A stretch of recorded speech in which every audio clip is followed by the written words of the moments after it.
I made a video a while ago about the coward that was Elliot Rodger, the self-entitled misogynistic perpetrator of the 2014 Isla Vista killings, who killed 6 people and injured 14 others in a murderous spree as punishment to the world because no one would sleep with him. He then turned the gun on himself. Unfortunately, despite his horrific crimes, the fact he was clearly an awful, twisted human being, there's a small yet significant part of society which venerates this slug of a man, and thanks to the internet, has allowed his horrific beliefs to spread across the world, enabling people around the globe to justify horrific acts of murder. One of these people was Jake Davison, a disturbed and dangerous 22-year-old man, a self-described involuntary celibate, or incel, who, on the 12th of August 2021, after years of deteriorating mental health and a growing hatred of women, took his legally owned pump-action shotgun and killed his mother. This CCTV footage shows him, gun in hand, leaving his home approximately 60 seconds after the murder. In just 6 minutes, he murdered 4 more people whilst walking the streets of the Keam area of Plymouth in the UK, before turning the gun on himself. The failings of the police and the worship of this pathetic excuse for a man are truly shocking. Welcome to Evil Among Us. Jake William Davison was born on the 21st of August 1998 in the city of Plymouth, in the county of Devon, which sits in the southwest of England. He was the son of Maxine and Mark Davison and was the youngest of their 3 children. Maxine met Mark while she was working on a trawler in the Shetland Islands north of Scotland. They lived in Shetland for most of the 1990s, and this is where Davison's 2 older siblings were born. The family then appeared to move to England prior to Davison's birth. At some point after his birth, Maxine and Mark separated, but the pair remained in contact, and father and son would see each other regularly. Reports outlined significant concerns about what Davison was exposed to as a child. Mark Davison had a significant criminal record and a history of violent behaviour. In 2010, he got drunk on a coach and, when confronted, racially abused passengers. In January 2014, it's reported that he was sent to prison for a short time for battering a man in a fight outside a pub. In May 2014, he avoided jail for headbutting a dog walker. In July 2014, he got into an argument with a Polish crewmate on a scallop fishing vessel that he was supposed to be training. Davison Sr. attacked him, including biting this man's cheek like, quote, an animal that holds onto its prey. He was sent to prison for 8 months for this offence. In court for this last offence, it was disclosed that Davison Sr. had a long criminal record extending back far beyond these incidents. To his credit, it appears that by the time his son committed this atrocity in 2021, Mark Davison had turned his life around, and he condemned his son's actions, as well as offering an apology to the victims' families. In addition, it has to be noted that Jake Davison was a grown man. He made his own choices. However, I think it's difficult not to come to the conclusion that Davison forming pro-violent attitudes and beliefs during his childhood has something to do with what he was potentially exposed to by his father. This is obviously a theory because there really isn't much information about Davison's early years, but I think, from those of you who've watched my channel for a while now, and those who have background or interest in psychology, generational cycles of violence are common, with parents teaching their children this is the right way to behave, and then, if they don't address this type of thinking, they pass it on to their children, and so on. Also, a key piece of information buried in all the reports I've read suggests that at primary school, when he was around 8 or 9 years old, Davison would talk a lot about sex and pornography, and it's believed he was watching this from a very early age. If he was, then this likely led to him becoming sexually obsessed, seeing this as being the most important thing in life. Also, he may have developed problematic views of women, seeing them merely as objects that men use to get their needs met. Another important feature of this case is the fact that Jake Davison suffered from autism, or as it's known medically, autistic spectrum disorder, or ASD for short, a developmental issue in the brain. Essentially, their brains are wired differently to others. This can lead to issues with developmental social skills and also interacting with the world. For the purposes of this case, it should be noted that people with ASD sometimes suffer with very rigid thinking, and they hold a set of beliefs which they consider correct without question. This feeds into their expectations of how others should behave. In addition, some people with ASD struggle with compassion and sympathy for others. This appears to be true in the case of Davison, as his father described him as having, quote, no empathy. To be clear, Those with this condition appear over a wide spectrum. Some have many difficulties, some less so. Some struggle with empathy, others are extremely empathetic, to the point where they're overcome by feelings of concern for others. However, it's necessary to highlight the likely traits relevant to Davison. It also understands behaviour, and eventually his crimes. So, if Davison did indeed form pragmatic views of sex and women, as well as attitudes and beliefs justifying use of violence, due to his LSD, these would likely have been even more rigid compared to someone without this condition. Add to this, in having no empathy for others, you have a young man who has specific expectations about the world, and when these aren't met, he's willing to use violence as a means of punishment, which is unlikely to feel any guilt for. Quite a toxic combination, really, and the powers that be thought it'd be a good idea to give this guy a shotgun, take it away from him, and then give it back. However, we'll get to that clusterfuck of decisions later. Instead, we'll look at Davison's escalated behaviour, his involvement in the incel movement, and his deteriorating mental state, which meant he became completely disconnected from reality.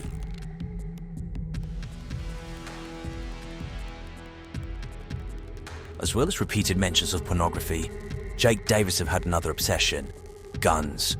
In school, he recounted his encyclopedic knowledge of firearms. If there was ever a reason for a teacher to show a picture or a video which included a gun, he could tell you everything about it: make, model, place of manufacture, magazine size. I think that Davison associated weapons with power. No one fucks with you if you have a gun. He hassled his parents most of his childhood to get an air rifle, but they always refused because they thought he would use it to hurt someone. Due to his underlying issues, Davison went to Mount Tamar School, a specialist education school in Plymouth, and his behaviour soon became an issue, the thing reacting violently whenever it was challenged. At the age of 12, he attacked 2 teachers at the school, putting one in the headlock, spitting on them twice, and then headbutting the other. He was a child who was extremely quick to anger and would respond with explosive violence without any real warning. It's reported at this time that Davison began showing an interest in girls, and he was too introverted to talk to them. As the years progressed, he appears to become more and more angry that he was not having any success with girls, despite him never approaching them. Instead, like Ellie Roger, he seemed to have this belief that they should throw themselves at his feet. His anger grew to the point where, when he was around 15 or 16 years old, he was telling people, quote, "I fucking hate women." School appeared to give Davison some structure, but when he left at 16 years old, his life deteriorated quickly. He had no direction and would spend most of his time in his room on the internet. Maxine began to try and coax her son out of his room. She soon became the focus of his anger. There were indicators that Davison will abuse his mother, both verbally and physically from a young age. But, despite this, the pair were described as close when he was in his mid-teens, including him being seen helping her with her shopping and appearing to be a doting son when the pair went out and about. However, her trying to get him off his arse caused significant tensions between mother and son, and they would apparently have frequent blazing arguments. Davison was not a person who liked being told what to do. Online, Davison was obsessed reading articles about serial killers, mass murderers, especially Elliot Roger, and this led him into the world of involuntary celibates, known as incels, basically guys, very rarely women, who can't get laid, although rather than do something about it, they just want to moan. Davison joined various incel groups on Reddit and would consume all of the nonsense he came across and would post frequently. He began to adopt the parlance of his fellow keyboard warriors, referring to men who were successful with women as, quote, chads, and also adopted fatalistic and sexist ideologies, such as the black pill worldview. This is a belief system which has been described as, quote, a profoundly sexist ideology that amounts to a fundamental rejection of women's sexual emancipation, labelling women shallow, cruel creatures who will choose only the most attractive men if given the choice. It's a reference to the blue pill, red pill dilemma from the film The Matrix. Essentially, you have a choice, but in this theory, it's just there is no hope, no choice. These incels believe that their lack of sexual success is a permanent feature which they cannot change regardless of what they do, because women are shallow and will reject them because of the way they look. These posts appeared to make Davison more sure of his distorted worldview, seeing himself as the victim and women were to blame. His posts became more and more unhinged in the year of the shooting, but we'll return to those later. In addition to this, he joined various gun groups online. Davison was becoming more angry and volatile, and he began to commit serious acts of violence towards others, Beginning in 2016, sometime in the summer of this year, a man called Scott Hobbs, who was 25 at the time, was standing with his partner Sherry, who was 12 weeks pregnant, outside a bunch of Tesco's about a mile away from Davison's home address. Scott later recalled what happened next. He stated, quote, "I heard this clatter behind me. I turned around and I saw his fist honed towards my face. He had me down on the floor and was using his weight on me to keep me down. He hit me 15 to 20 times in the head and kept saying, 'You shouldn't have said that.' I was trying to kick him in the shins to get him off me, but it was too big a go. He'd knocked Sherry over while punching me, but she'd landed on her front, so we were really worried about the baby for days. She kept having pain. She managed to crawl into the Tesco's to get help. Our security guard was coming to help. That was when he stopped hitting me, ran to his push bike, and rode off. I was being sick and could barely stand up. He badly hurt me, and I had lots of lumps on my head and cuts. I'd never seen him before that day, and had no idea who he was or why he attacked me. Luckily, the baby was not harmed, and after being treated at A&E, Scott went home. The next day, he was again with Sherry at the same supermarket when they saw Davison. Scott called the police, and it seems at this point Davison spotted them. He was not deterred and began striding towards them, meaning, whilst on the phone to the police, the couple had to circle the car park to keep away from him. All the while, Davison was following them, staring at them. The police arrived and it was not clear exactly what Davison told them, but it appeared as the actual source could see the blind spot of the cameras, they felt there wasn't sufficient evidence to charge him, so he was given a warning and sent on his way. Scott later stated that he and Sherry were subjected to prolonged harassment by Davison, including him telling them, quote, "I'm going to get a gun onto you." What form the harassment took is unclear, but it seems like he was stalking them. They were so scared that the pair moved away from the area in 2018.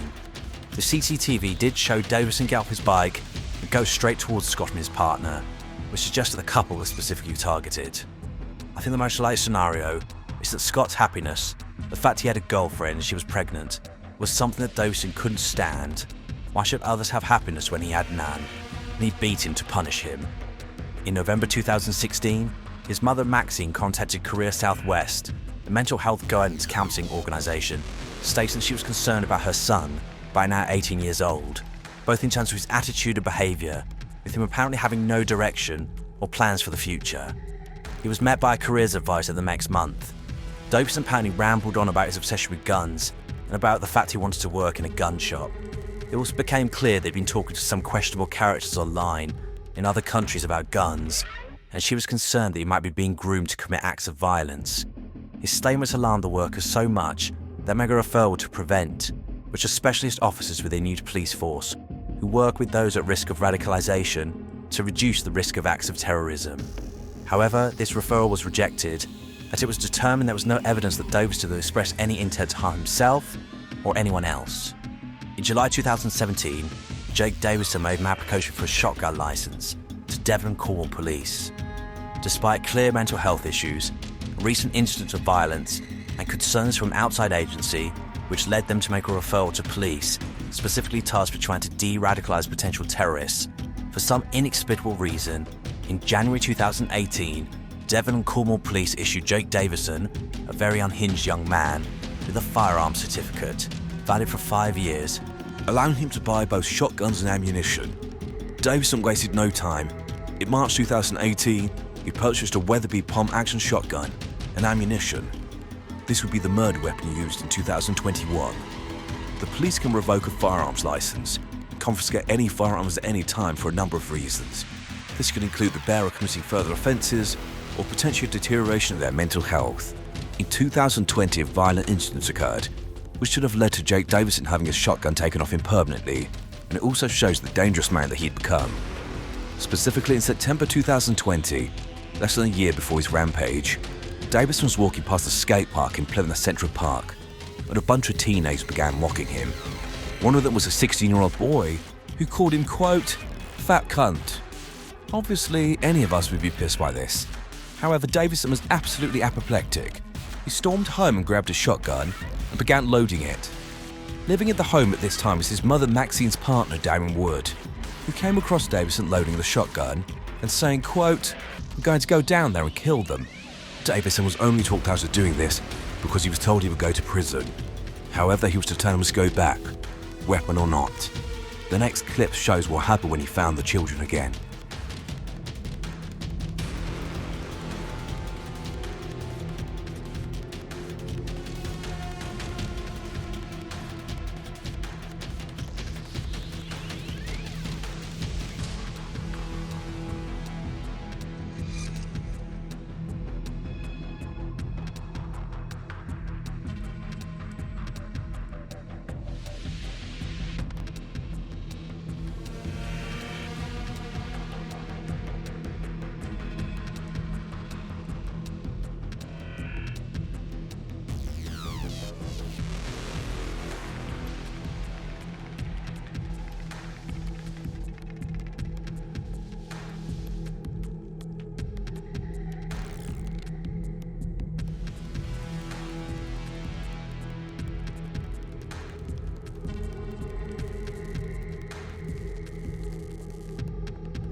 Jake Davison hit the 16-year-old to the head around 7 to 9 times, most of these blows when he went limp.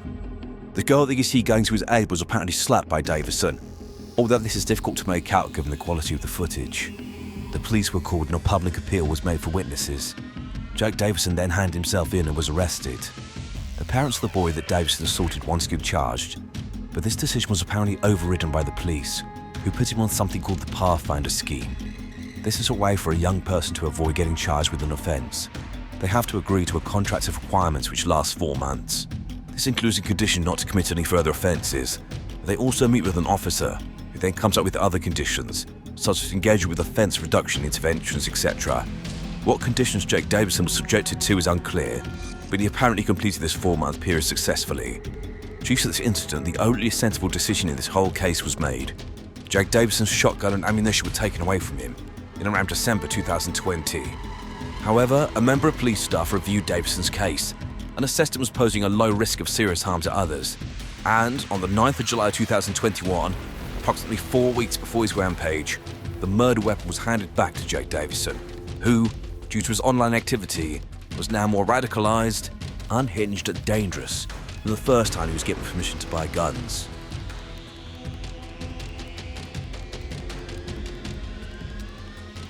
It's known that Jake Davison spent years, from the age of around 17 to his death at the age of 22, heavily involved in the online incel community, but many of his early messages have been lost. Similarly, he was also posting online videos to various social media sites over this time. Again, many of these have been deleted or lost. However, it's easy to trace his online activity from 2021, in the months leading up to his killing spree. Outwardly, Jake Davison seems to be trying to get his life on track. By the beginning of this year, he'd found himself a job in construction, but he'd also become obsessed with working out and was abusing anabolic steroids, which are notorious for increasing anger and aggression in its users. Davison's recovered messages show that in the months leading up to his crimes, his hatred of women was on full display. He posted messages such as, quote, "Why do women struggle so badly to sympathise and understand men's plights, issues and problems in society and life, but as men, we can easily sympathise and understand women's issues and problems." And Nurse Ratchet from One Flew Over the Cuckoo's Nest is a prime example of what a lot of women would do to unappealing men: emasculate them, psychologically terrorise them, play emotional games, etc., etc. Fueling Davison's rage was apparently his difficulties in getting any sort of attention from women on dating apps such as Tinder. He disclosed that he'd not actually spoken to a girl in the real world since he was 17 years old. However, it was clear that despite minimal effort on his part, he felt he deserved a partner, with him writing, quote, "They just say this shit because they just expect us to accept it, go into our corner where we belong. I deserve and am entitled to love a girlfriend, wife, kids too. Why should I have to live a miserable, lonely life? No, sorry, I refuse that, and every self-aware male should not accept that either." It transpired that a few days before his death, Davison was banned from Reddit for inappropriate behaviour towards a 16-year-old girl from the US. And this conversation, at least in part, was released and is on screen, but I'll read it out. It's a back and forth between the 16-year-old girl and Davison.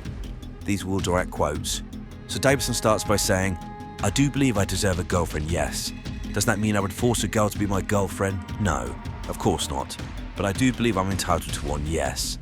I still think about a girl who I could have gossiped with when I was younger at college. Alicia was her name. Still think about her now like a sad loser. She liked me, but mental barriers stopped. The 16-year-old replies, go to like a bar or something and meet people then. You can't expect to get a relationship if you don't do the work to get one. Davison's response is partially cut off, but it does say, you really think I'm disgusting and a monster for finding a 16 or 17-year-old attractive. I don't pursue them, but by luck, if one was spread wide on my bed and I just walked, yeah, I would have sex. 16-year-old replies, I don't think a random teenager on the internet is the right person to get relationship advice from, my guy. Davison responds, I pursue 18 to 35, although have never asked a girl out in my entire life. She says, maybe that's your issue. He says, I know, but you bully on Intel tear? Don't know what the fuck he's on about there. She says, ask someone out then. Pathetically he responds, I don't know any, and I'm treated like scum and shit on shoes online women don't know, so arrogant on Tinder and other social media, they're not interested. She says, am I treating you like shit? He responds, rarely get matches if ever, and when they do they don't bother wanting to meet. Yeah, but you said earlier, hypothetic, if you were 18 and lived near me, you will not meet me. This dude was a wordsmith if nothing else. Anyway, she responds, because I don't know who the fuck you are, you're literally a random dude who's sleuthing to my DMs. This 16-year-old also disclosed that Davison had repeatedly talked to her about meeting up and having sex, despite her stating she was underage in the US. However, he didn't care. He continued making such romantic statements as, quote, if a 16-year-old girl was spread in front of me, I'd fuck her things. His harassing behaviour got him banned.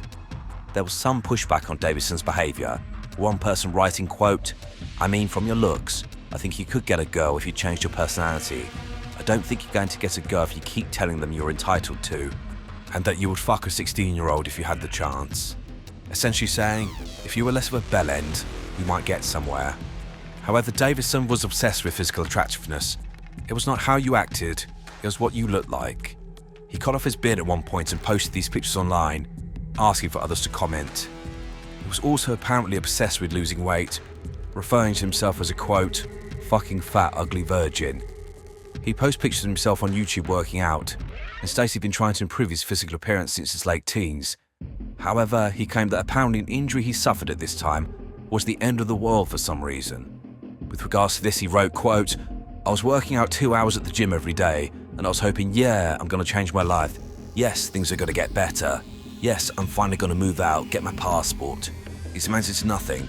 I worked it for a year and a half. I injured my ankle and I took a couple of weeks off. And then, after that, I was just never the same. And then, you know, over time, it just got fucking shit. That ramble is full of non sequiturs. So how does having an ankle injury for a few weeks stop you from getting a passport or moving out? Or working on other parts of your body? It just makes absolutely no sense. These self-pitying statements go on and on, with Davison talking like he's a grizzled old man who's had a lifetime of hardship, rather than a self-entitled 22-year-old, posting things like, quote, when you've dealt with nothing but negativity in your life, as you get older, you just get ground down. Davison's life appeared to take an upturn in August 2020, when he obtained an apprenticeship and was training to become a crane operator. However, Davison still wasn't happy. He told people online, despite his changed circumstances, things were, quote, still the same, still in the same house. Yeah, maybe I've got a job now, maybe I've got some money now, and I've bought a new computer and stuff, but it's all still the same.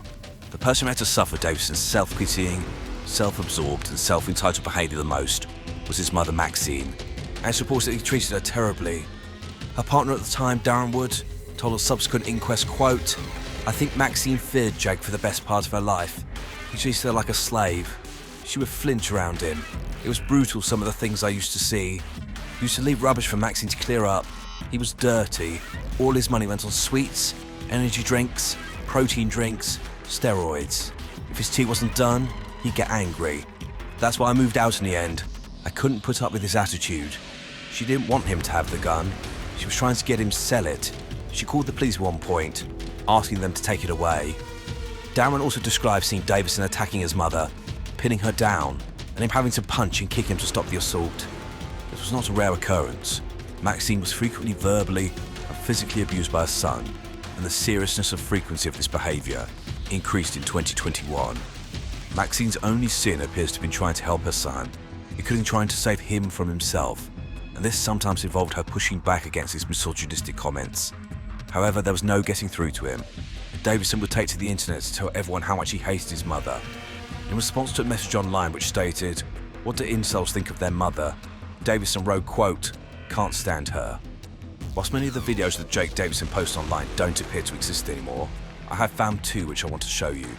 The first one is short and shows Professor Davison teaching us about women. All I think when I watch this is people in glass houses. You'll see what I mean. This is the point. Yes, women will entertain. Yes, men are more stimulated by looks. We might look at a girl's ass and go, fuck, I want to stick it in her. Oh yeah, look at her. You know, women might not react like that, but you best believe who they let have sex with them, they're far more selective. And most women, a lot of women are very simple-minded and they ain't all that bright. You know, social media and thinking they're princesses and all this, they grow up. A lot of women are quite simple-minded. The only thing they understand is that. You know, you talk about intelligence, smartness, you know, women don't give a fuck about none of that unless you got that. You know, do you think they care about the little fucking autistic kid in the corner who's won the mathematical international Olympiad or whatever the hell? They don't give a fuck. If they said, oh yeah, the winning prize is $1.5 million, they'll care then. But money and status only makes it so far. You know, and you talk about, oh, men leave marriages more and men don't have sex as much. No, men leave marriages more because they care more about the looks of a woman. But here's the thing. A lot of these men, like Wheat Waffle said, a lot of these men, they're not getting sex. You think these women want to have sex with these men? Go look in the street. Walk down in the street and look at these guys. Middle-aged, balding, fat, triple, mega, double guts. Would you have sex with them, guys? No. The second clip is apparently one of the last videos released by Davison, just a few weeks before his horrific crimes. You know, people like similar to me, they've had nothing but themselves. And then they've socially had it tough. Probably grew up in a shit background, like how can you have drive and willpower? You know, when you've been defeated a million times, you wake up and you're like, well, what the fuck? You know, when you work so fucking hard, and you see motherfuckers at work nowhere near as hard as you, and then you wake up and you stare at the wall and you're thinking, nothing's changed. Like, I'm still in the same position, same period in life. Still a fucking this, that, virgin, fucking fat, ugly, whatever you want to call it. What's changed? Nothing. Why do I even do it for? You know? I'm not saying this is... Look, anyone watching this, don't be demotivated. I'm not saying give up. You should never give up. As long as you're alive, you should always keep trying. At least somehow. But I don't think people really get it. Like why do black pillars always give up? Because, well, why the fuck wouldn't they? You know, like most people wouldn't have even accomplished. You know, most people would have been completely, utterly broken if they had lived, you know, my fucking life. And I know that for a fact. And I'm not trying to say, like, pity party or I'm the biggest victim in the world. But I know for a fact if people had lived my fucking life, they wouldn't have lasted. It's a miracle. I'm surprised I even fucking made it this far, to be honest. You know, like, seriously, like, the only way I can imagine my fucking life being worse, and I'm not trying to be pity party, mega victim, oh poor me, But the only way I can fucking imagine my life would have been worse is if I was sexually and physically abused by some man in my life or something. That's about it. Luckily that never happened. But you know, not to say that I hadn't had good times in my life, not to say I hadn't had good things happen here and there, but for the most part it's just been me against the world. It's just been me fighting an uphill battle with a big fucking rock on my back, you know, while I'm seeing motherfuckers that don't deserve half of anything. They're getting a free ride to the top. But yeah, that's the point, I suppose. It's when you get beaten down by life, man, I hope I can regain it back. I really do, because I remember when I had that drive and I had that passion. I hope I can get it back. I hope I can, but I'm not sure if I can. I'm going to keep trying. I'm always going to keep trying. I think as long as you're breathing air, it's like in the Terminator, right? You know, fate is nothing. You know, the whole premise of the Terminator movies is that, you know, everything's rigged against you. There's no hope for humanity. You know, we're on the brink of extinction. You know, these machines are unstoppable, killing machines that can't be beaten, can't be outsmarted. But yet, humanity still tries to fight to the end. And I know it's a movie, but you know, I like to think sometimes, you know, I'm a Terminator or something. And despite you know, reaching almost total system failure, he keeps trying to accomplish his mission, you know. But anyway, see you guys later. Terminator, more like Robo-Slob. Get it? Robocop, slob? Anyway, I joke basically because if I don't, I'll just cry. Watching these videos like the ones with Elliot Rodger, acting like some sort of supervillain, it's just painful. The level of self-pity, the entitlement, misogyny, and talking like they're about 80 years old, reaching the end of a life of hardship, and not people who've barely begun to live, who are whining like little bitches because they're not handed everything on the plate. And that unfortunately is the danger here. The posts and videos I've gone through so far show that in the lead up to his rampage, Jake Davison was disconnected from reality. He was a hate-filled piece of shit who felt entitled to things we all have to work for in life. He expected things to be handed to him and for women to comply with his demands. I'd imagine that some women potentially did show an interest in him online, but I suspect his messages were creepy, full-on, like he began with him asking, no wait, demanding to me for sex. He'd spent years reading the deranged ramblings of other lunatics online, worshipping another truly sick coward in the form of Elliot Rodger, and had formed a worldview that nothing was his fault. He was the victim of a cruel world that didn't understand him.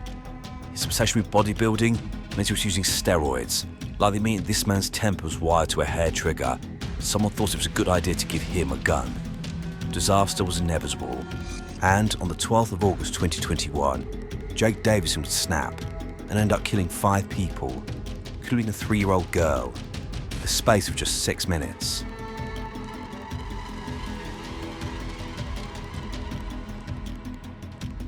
At 3:22 p.m. on the 12th of August 2021, Jake Davison returned home from work to the property shared with his mother, 17 Biddick Drive, Plymouth. Sometime before 6 p.m, neighbours heard a physical fight between Davison and Maxine. Maxine called her sister Marlene at 6:05 p.m, telling her that Davison had grabbed her around the throat and wouldn't let her out of the bedroom. This sister called the police and was put in a queue to speak to someone. Approximately 2 minutes later, neighbours heard 2 loud bangs, the sounds of the shotgun blast that killed Maxine Davison, who was 51 at the time of her death. She was shot in the head and torso and was killed instantly. At 6:08 p.m, cameras at a neighbour's house captured Davison leaving his house, armed with his shotgun. At 6:09 p.m, so just 60 seconds later, yards away from his front door, and while still on Biddick Drive, Davison came across 43-year-old Lee Martin and his 3-year-old daughter Sophie, who had come back from walking their dog. Davison fired at Lee from a range of around 20 meters, but then approached at speed, closing the distance before firing again, hitting him in the head. Lee, being the loving father that he was, bent down to protect his daughter, shielding her with his body.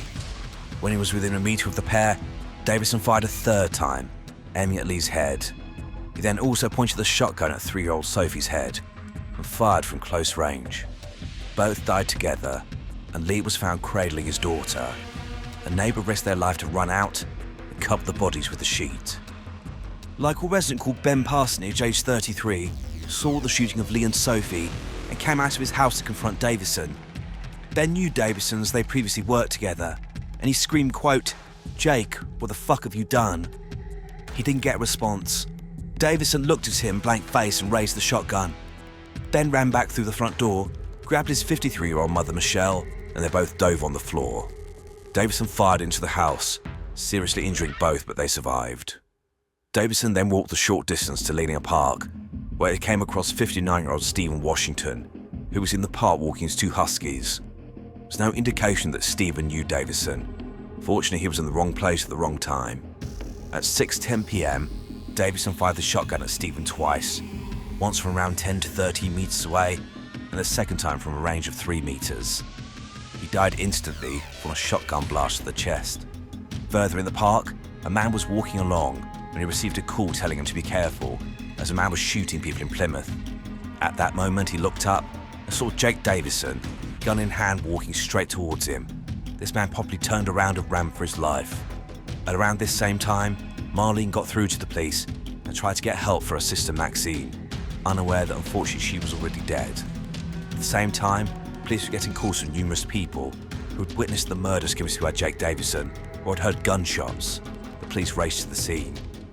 Jake Davison crossed the park and then turned onto Royal Navy Avenue, walking towards Henderson Place. He was caught on CCTV crossing the road. He then came across Kate Shepherd, aged 66.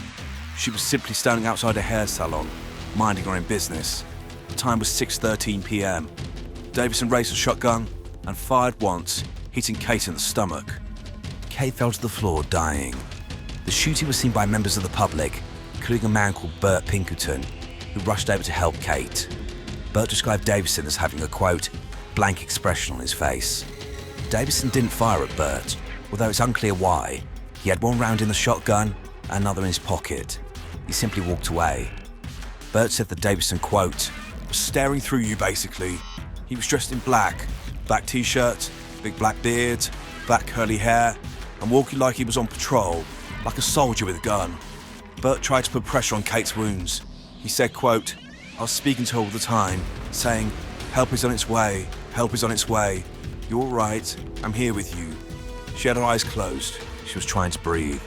This brave man was caught on a car dash cam, comforting Kate. He kept her hanging on until paramedics arrived, and she was rushed to Derriford Hospital in Plymouth. However, she died from her injuries soon after arriving. Jake Davison then walked without any real purpose around the local streets, walking from Henderson Place to Bedford Street, then back on himself.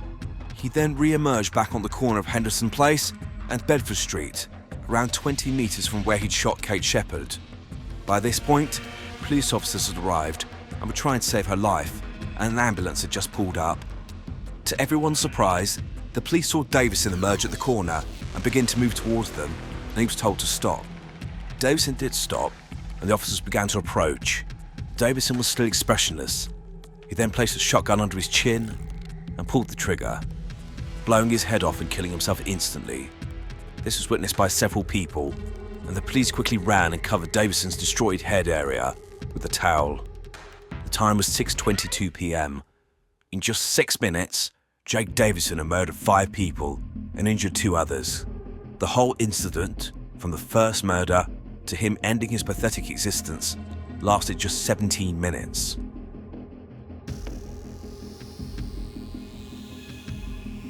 This section is going to be in 2 parts, including public failings and disgusting veneration of the coward that was Jake Davison. Beginning with the first part, a coroner's inquest regarding the Plymouth shootings began in January 2023.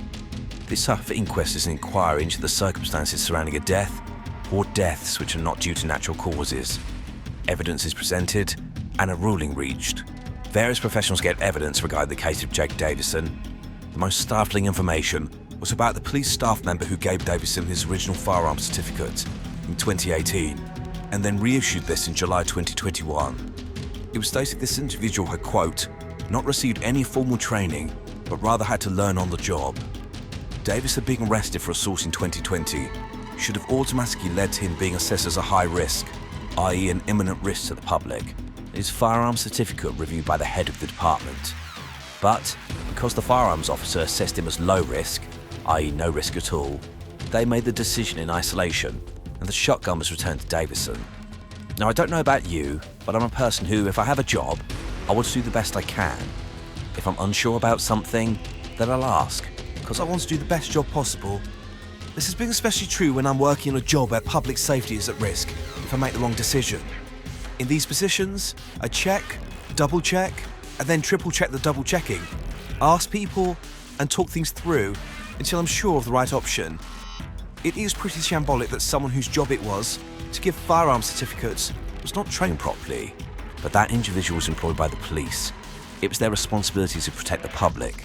So if in doubt, ask, rather than making decisions that could cost lives. Even then, take out the formal training. I think this is just common sense.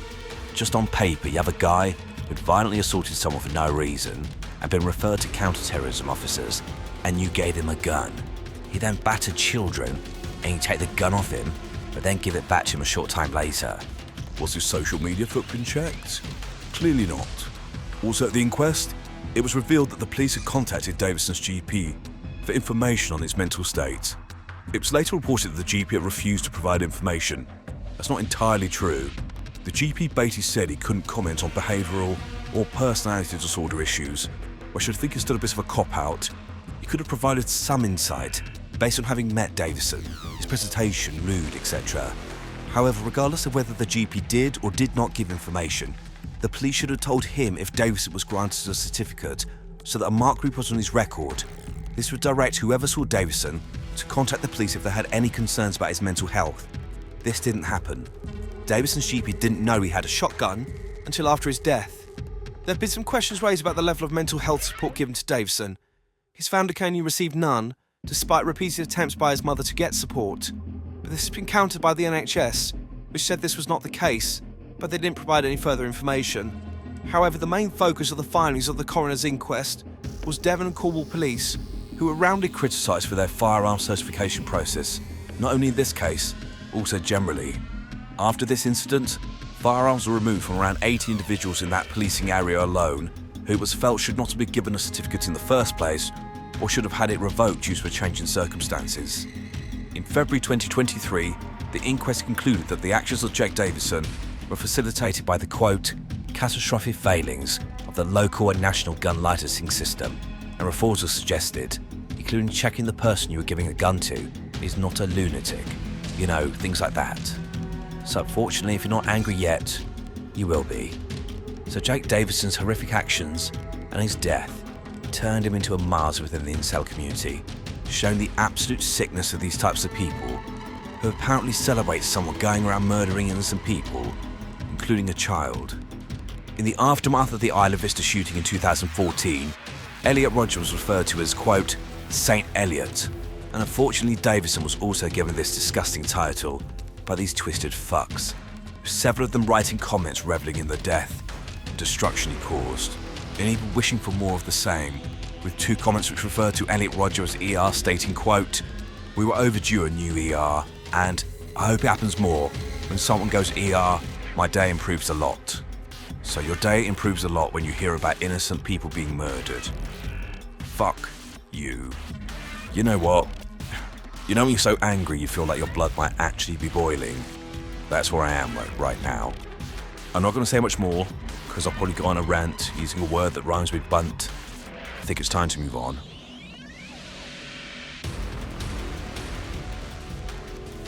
Jake Davison had no compassion or remorse for the people he killed. He targeted them because he saw them simply as bags of meat, things he could use to exert his revenge on the world. But these were people, human beings with dreams and aspirations, hopes and fears, people who had barely begun their lives, and people whose loss devastated those who loved them. Maxine Davison's family described as, quote, warm and naturally funny, who had a knack for making people laugh, and who was absolutely devoted to Jake and protective of him. Rebecca Martin paid tribute to her husband Lee and her daughter Sophie. She described how Lee had taken time off work in 2020 during the pandemic, which allowed him to spend long days with Sophie and Caden, the pair's 2 children. Lee was inseparable from his 2 children, and Sophie was, quote, Daddy's princess. Rebecca called her daughter, quote, fearless. Stephen was a friendly, outgoing person. He would help anyone at the drop of the hat. He loved his animals and was often seen walking his 2 huskies in the area. Stephen was a devoted family man, a loving husband, father, grandfather and best friend. His wife Sheila described Stephen as her soulmate and said, quote, fly high, you've earned your angel wings. A statement was read out from John Shepherd, husband of Kate Shepherd, about how the pair had just celebrated their ruby wedding anniversary. It's 40 years, and they were utterly devoted to each other. On the day of the incident, he'd called Kate several times, but she didn't pick up the phone, completely out of character for her. So he got in his car and went looking for his wife. He came across her dying in the street. John accompanied his wife for 40 years to hospital, and he described the devastation of finding out that she died, stating, quote, as the doctor began to explain what had happened, I realized that Kate had passed away.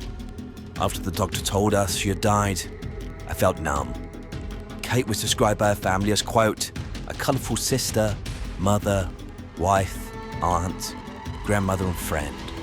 She was colourful in her painting, her textile designs, and her clothing choices, colourful in her plants, her attitudes, even colourful in her language sometimes. Kate will live forever in our hearts as a vibrantly courageous artist, fiercely protective mother, a loyal wife, a kind friend, and a great auntie who lit up birthdays with her beautiful handmade cards. One final quote which I think is beautiful from John was when he said, quote, I've made thousands of decisions in my life, but the best by far was marrying Kate. Rest in peace, Maxine, Lee, Sophie, Stephen and Kate. I hope your families find peace in this life before they join you in the next.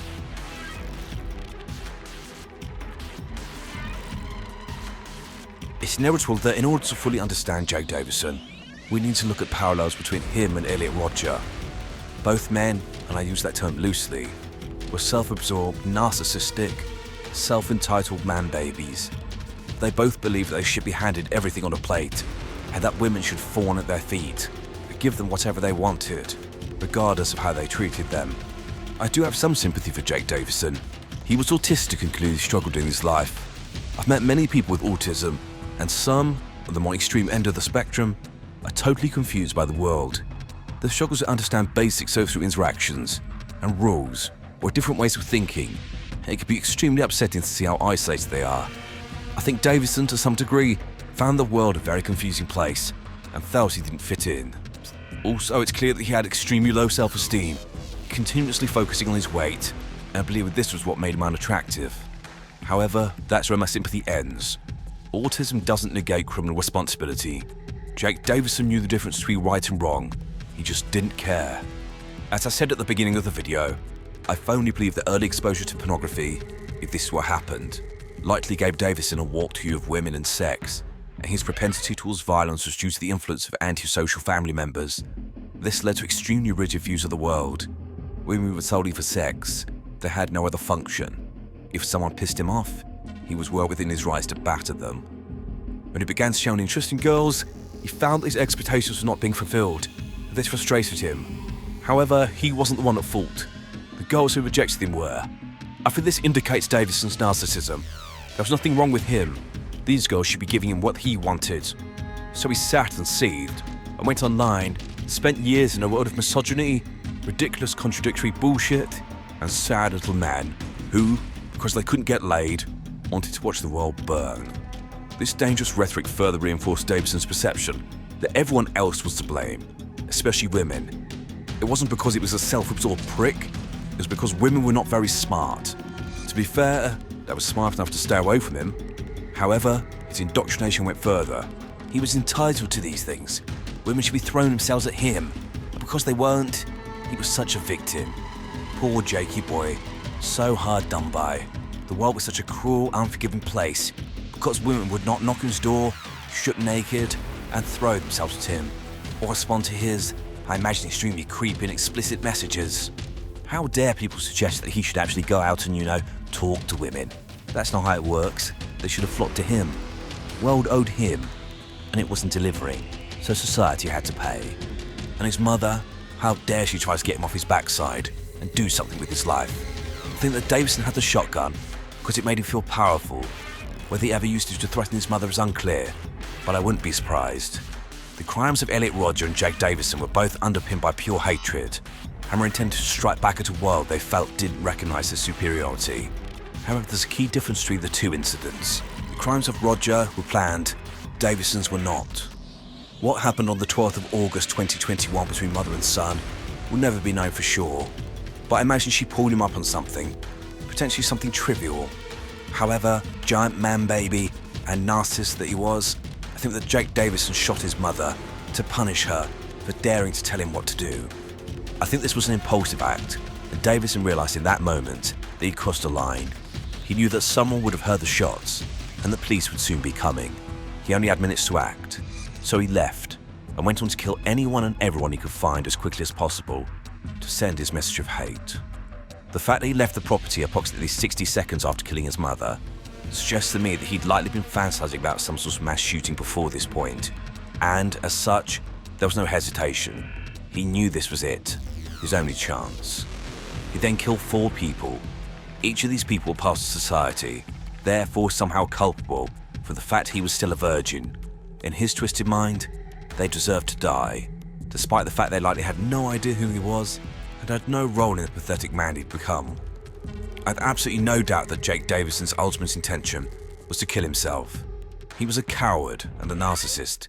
No way would he cope in prison. Not a chance he would let someone else take his power away, confine him, parade him in front of the courts. Him walking aimlessly in the last minutes of his life, I think, were a combination of him enjoying his final moments alive, but also sickeningly reveling in what he'd just done and having fancies about being remembered as some sort of martyr or crusader. He didn't hesitate when he pulled the trigger to end his own life. There was no sign of fear on his face. Jake Davison had no remorse or guilt for his actions. He likely left this earth feeling very pleased with himself. I use the term evil a lot in my videos. I mean, it's in my channel name, but I think I always struggle to define it. Evil, like love, is more of a feeling or combination of feelings, as opposed to something you can describe. However, I think Jake Davison helps with the definition. I think the definition of evil is a man who stands over a defenseless 3-year-old child, looking her in the eye, raising a shotgun to her head, pulling the trigger at point-blank range. The fact this man has been revered speaks to the sickness in our society, and I truly believe that something needs to be done with regards to the incel movement. What, I do not know, but this will keep happening if something does not change.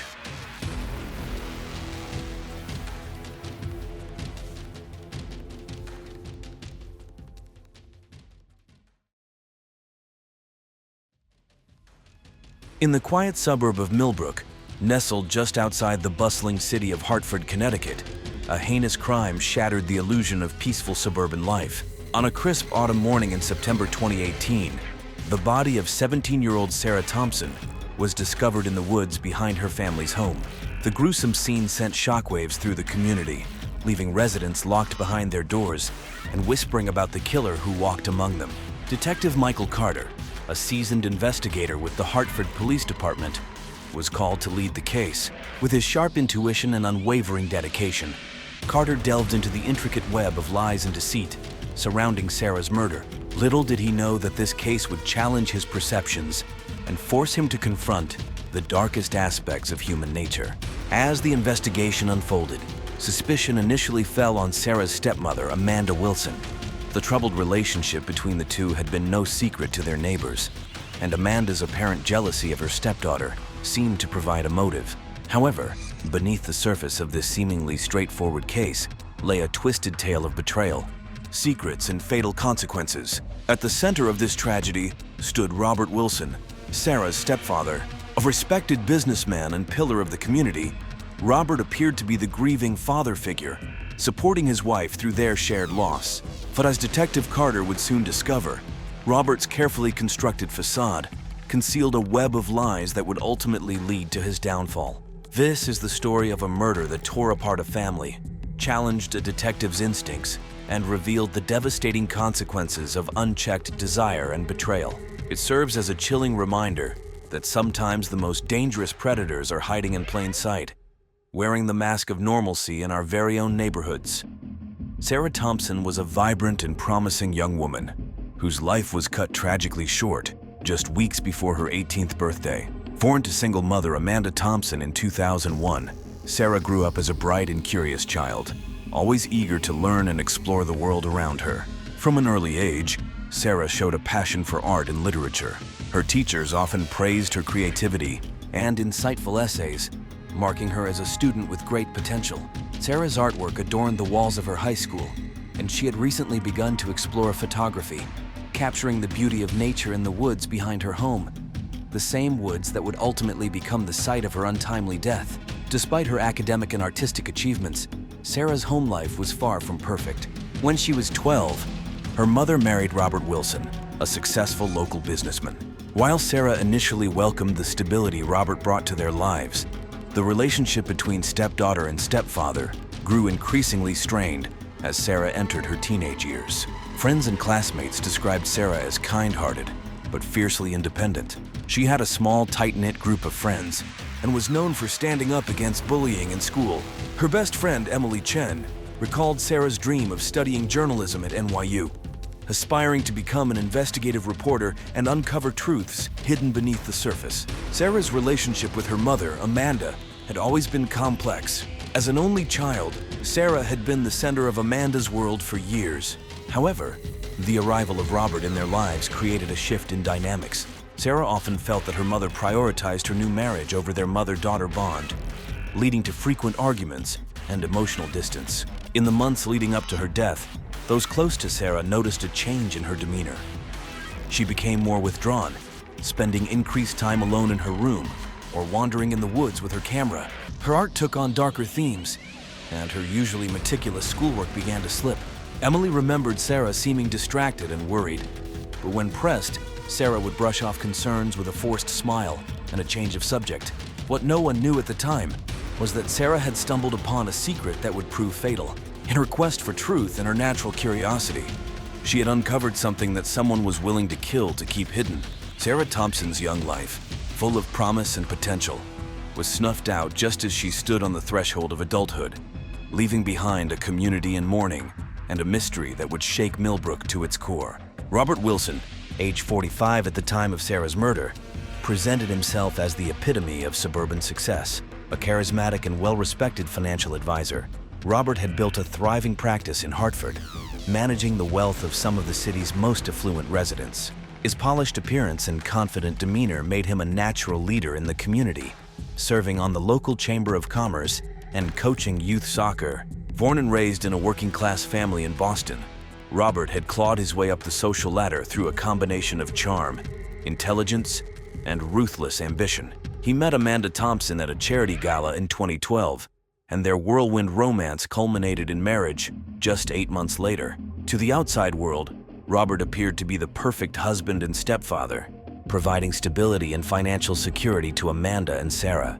However, beneath the veneer of success and respectability, Robert harbored dark secrets and unfulfilled desires. His marriage to Amanda had quickly lost its luster, and he found himself drawn to the excitement of an illicit affair. For the past year, Robert had been involved in a passionate relationship with Elena Gonzalez, the wife of his next-door neighbor and close friend David. Robert's affair with Elena was more than just a physical attraction. He felt truly alive in her presence, experiencing a connection he believed he had never shared with Amanda. The two lovers would meet in secret, stealing moments of passion while their spouses were at work or running errands. Robert became expert at lying and manipulating those around him to maintain his double life. As Sarah entered her late teens, Robert found himself increasingly uncomfortable in her presence. Her perceptive nature and keen eye for detail made him paranoid that she might uncover his infidelity. He began to avoid spending time alone with his stepdaughter, making excuses to miss family dinners and events. Friends and colleagues described Robert as charming and generous, always ready with a joke or a helping hand. David Gonzalez, unaware of Robert's betrayal, often praised him as the best neighbor and friend a man could ask for. Robert's clients trusted him implicitly, drawn in by his confident assurances and impressive track record. Yet those who knew Robert best sensed an underlying current of discontent. His assistant at the financial firm noted his increased irritability and distraction in the months leading up to Sarah's death. Robert's longtime friend from college, Mark Stevens, observed that Robert seemed to be living on edge, as if constantly looking over his shoulder. Little did anyone suspect that behind Robert Wilson's carefully crafted image lay a man capable of unspeakable acts, driven by desperation to protect his secrets and preserve his way of life at any cost. The grisly discovery was made on the morning of September 15, 2018, by a jogger on his usual trail through the woods behind the Wilson residence.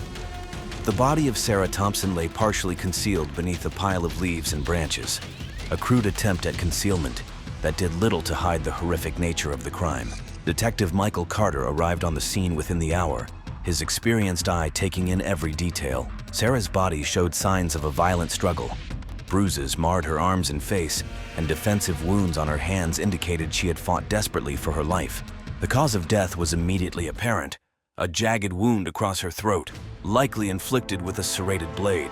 As the forensics team combed the area for evidence, Carter noted several key details. Sarah's camera, which friends claimed she always carried on her woodland excursions, was missing. Drag marks and disturbed vegetation suggested the body had been moved from the initial site of the attack, possibly in an attempt to hide it from immediate discovery. Perhaps most tellingly, there were no signs of sexual assault, leading Carter to suspect that the motive for the murder was personal rather than opportunistic. The brutality of the attack pointed to a crime of passion. Someone who knew Sarah and had been driven to a moment of uncontrollable rage. As news of the murder spread, the once peaceful community of Millbrook descended into a state of fear and suspicion. Neighbors who had previously left their doors unlocked now double-checked their security systems. Parents kept their children indoors, and the woods that had once been a place of recreation became a no-go zone, cordoned off with yellow police tape. Detective Michael Carter, a 20-year veteran of the Hartford Police Department, took charge of the investigation with a grim determination. Known for his meticulous approach and uncanny ability to see connections others missed, Carter had solved some of the department's most challenging cases. As he stood in the Wilsons' living room, surveying the family photos on the mantle, he knew this case would test him like never before. The first 48 hours of the investigation were a whirlwind of activity. Carter and his team conducted initial interviews with family members, friends, and neighbors. Sarah's school records were examined, her social media account scrutinized, and her movements in the days leading up to her death were painstakingly reconstructed. Robert Wilson, appearing shell-shocked, provided a detailed account of his whereabouts on the night of the murder. He claimed to have been working late at his office, a fact corroborated by security footage and his assistant's testimony. Amanda Wilson, still visibly distraught, struggled to maintain composure during her interview. She admitted to having argued with Sarah the afternoon before her disappearance, but insisted it was just typical mother-daughter friction. As Carter delved deeper, a picture began to emerge of a household fraught with tension. Neighbors spoke of frequent arguments between Sarah and her mother, their raised voices often carrying across manicured lawns. Sarah's best friend, Emily Chen, revealed that Sarah had been increasingly unhappy at home, feeling trapped and misunderstood.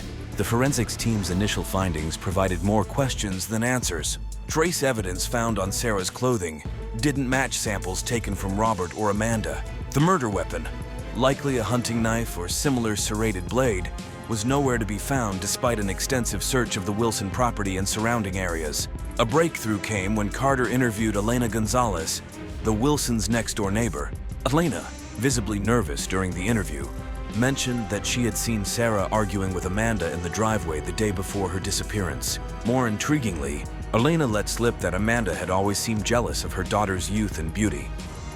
This information, combined with the tumultuous home environment and Amanda's shaky alibi for the night of the murder, led Carter to focus his attention on Sarah's mother. He theorized that years of resentment had finally boiled over, resulting in a confrontation that turned deadly. As the investigation entered its second week, Carter felt confident they were on the right track. He obtained a warrant to search Amanda's personal belongings and communications, hoping to find the crucial piece of evidence that would break the case wide open. However, a nagging doubt lingered in the back of Carter's mind. Something about Robert Wilson's calm demeanor and perfect alibi struck him as too neat, too convenient. Little did Carter know that his instincts were leading him toward a truth far more sinister than he could have imagined. As the investigation progressed, all signs seemed to point toward Amanda Wilson as the prime suspect of her daughter's murder. Detective Carter, driven by the evidence at hand, began to build a case against the 42-year-old homemaker with a troubled past. Carter's team uncovered a series of heated text exchanges between Amanda and Sarah in the weeks leading up to the murder. In one particularly vicious argument, Amanda accused Sarah of trying to sabotage her marriage, while Sarah fired back, calling her mother a pathetic, jealous old woman. These digital breadcrumbs seemed to support the theory of a family dynamic that had reached a breaking point. Further fueling suspicion was Amanda's behavior in the aftermath of Sarah's death. While initially distraught, she quickly became defensive and evasive during questioning. Her alibi for the night of the murder was weak. She claimed to have been home alone, watching television with no one to corroborate her story. A search of the Wilson home uncovered a journal hidden in Amanda's bedside table. Entries detailed her growing resentment towards Sarah, lamenting the girl's beauty and the attention she received from Robert. One disturbing passage read, "Sometimes I wish she would just disappear.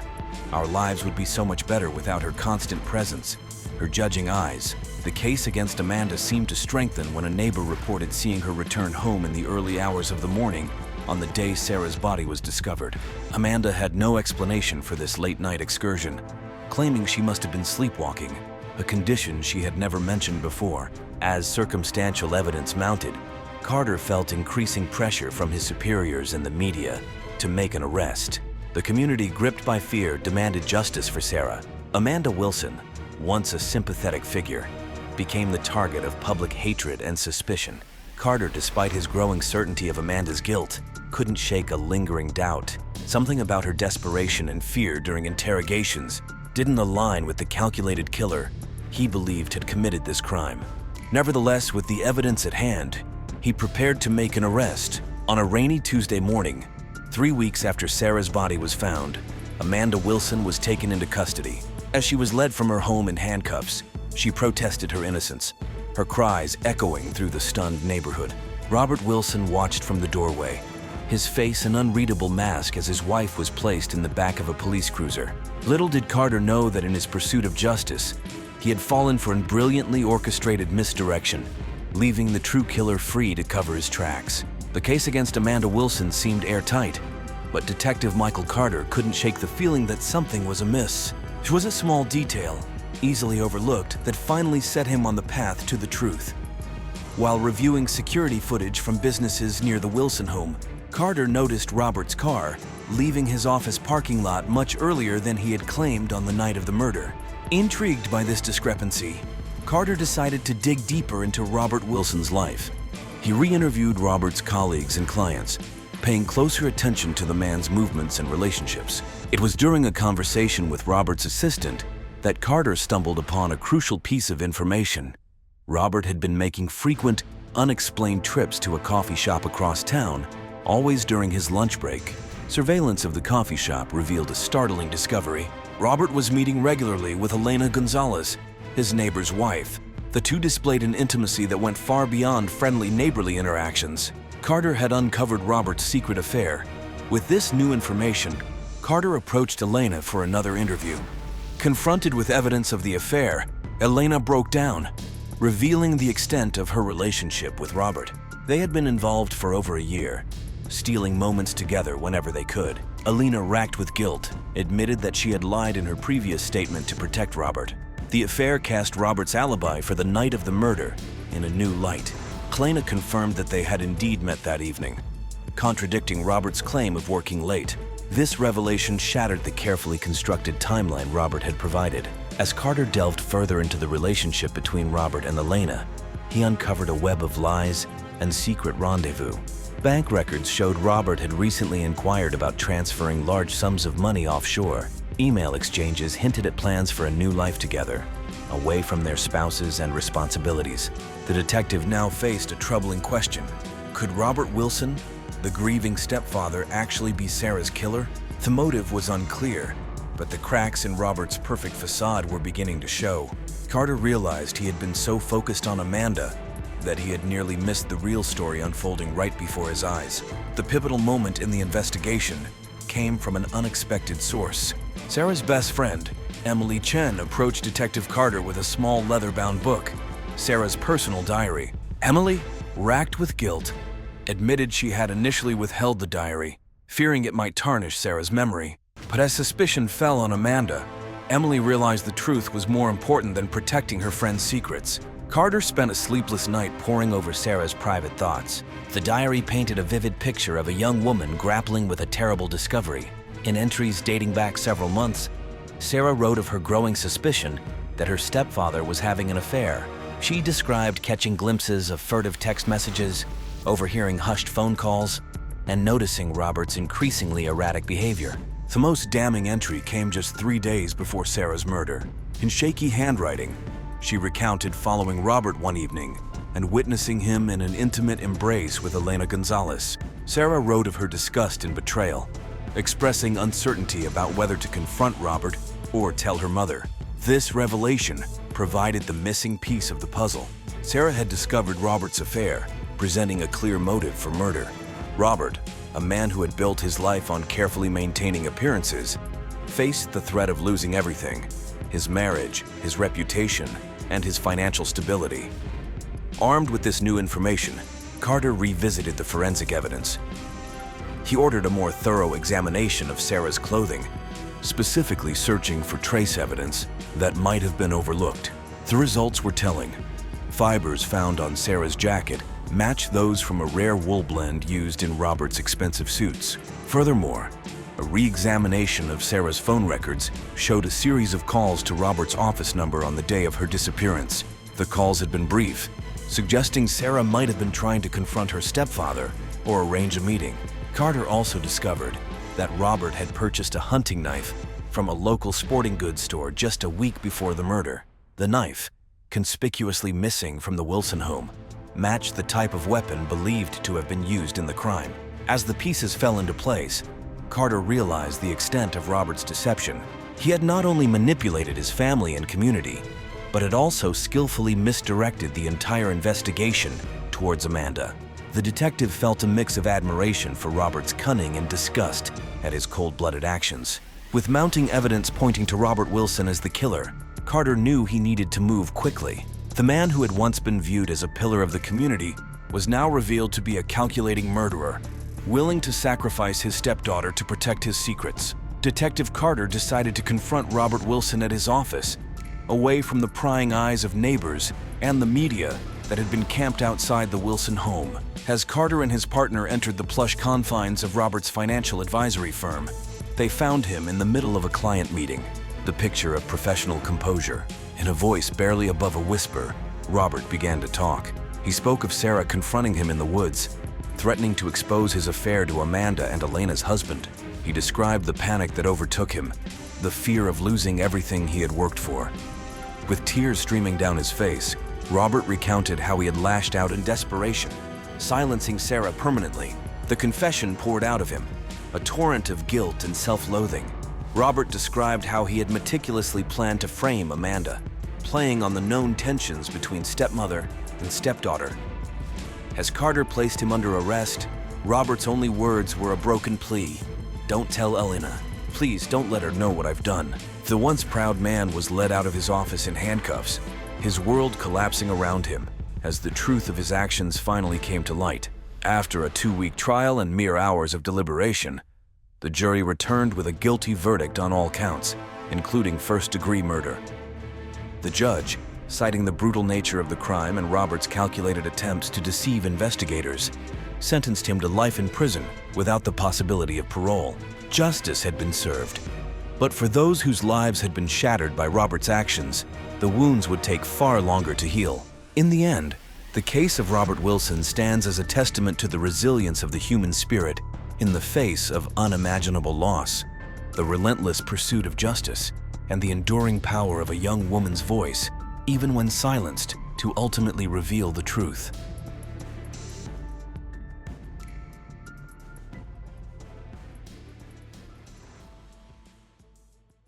Sebastian Thompson, a successful businessman, and Hazel, his homemaker wife, had been married for 15 years. Their marriage, once vibrant, had been faltering, prompting them to seek professional help. They enrolled in a retreat led by the renowned Dr. David Green, a charismatic therapist with a reputation for mending fractured relationships. On the fourth night of the retreat, Sebastian was found dead in their cabin. His death, initially appearing as a tragic accident, soon revealed darker undertones. The investigation uncovered a tangled web of deceit, betrayal, and manipulation. The affair between Hazel and Dr. Green, hidden from everyone but the two, was a catalyst for the events that unfolded. Dr. Green, once a beacon of hope for struggling couples, was now at the center of a murder investigation. His charming exterior masked a manipulative mind with financial motives. As the truth unraveled, it became clear that Sebastian's death was no accident, but a coldly orchestrated murder.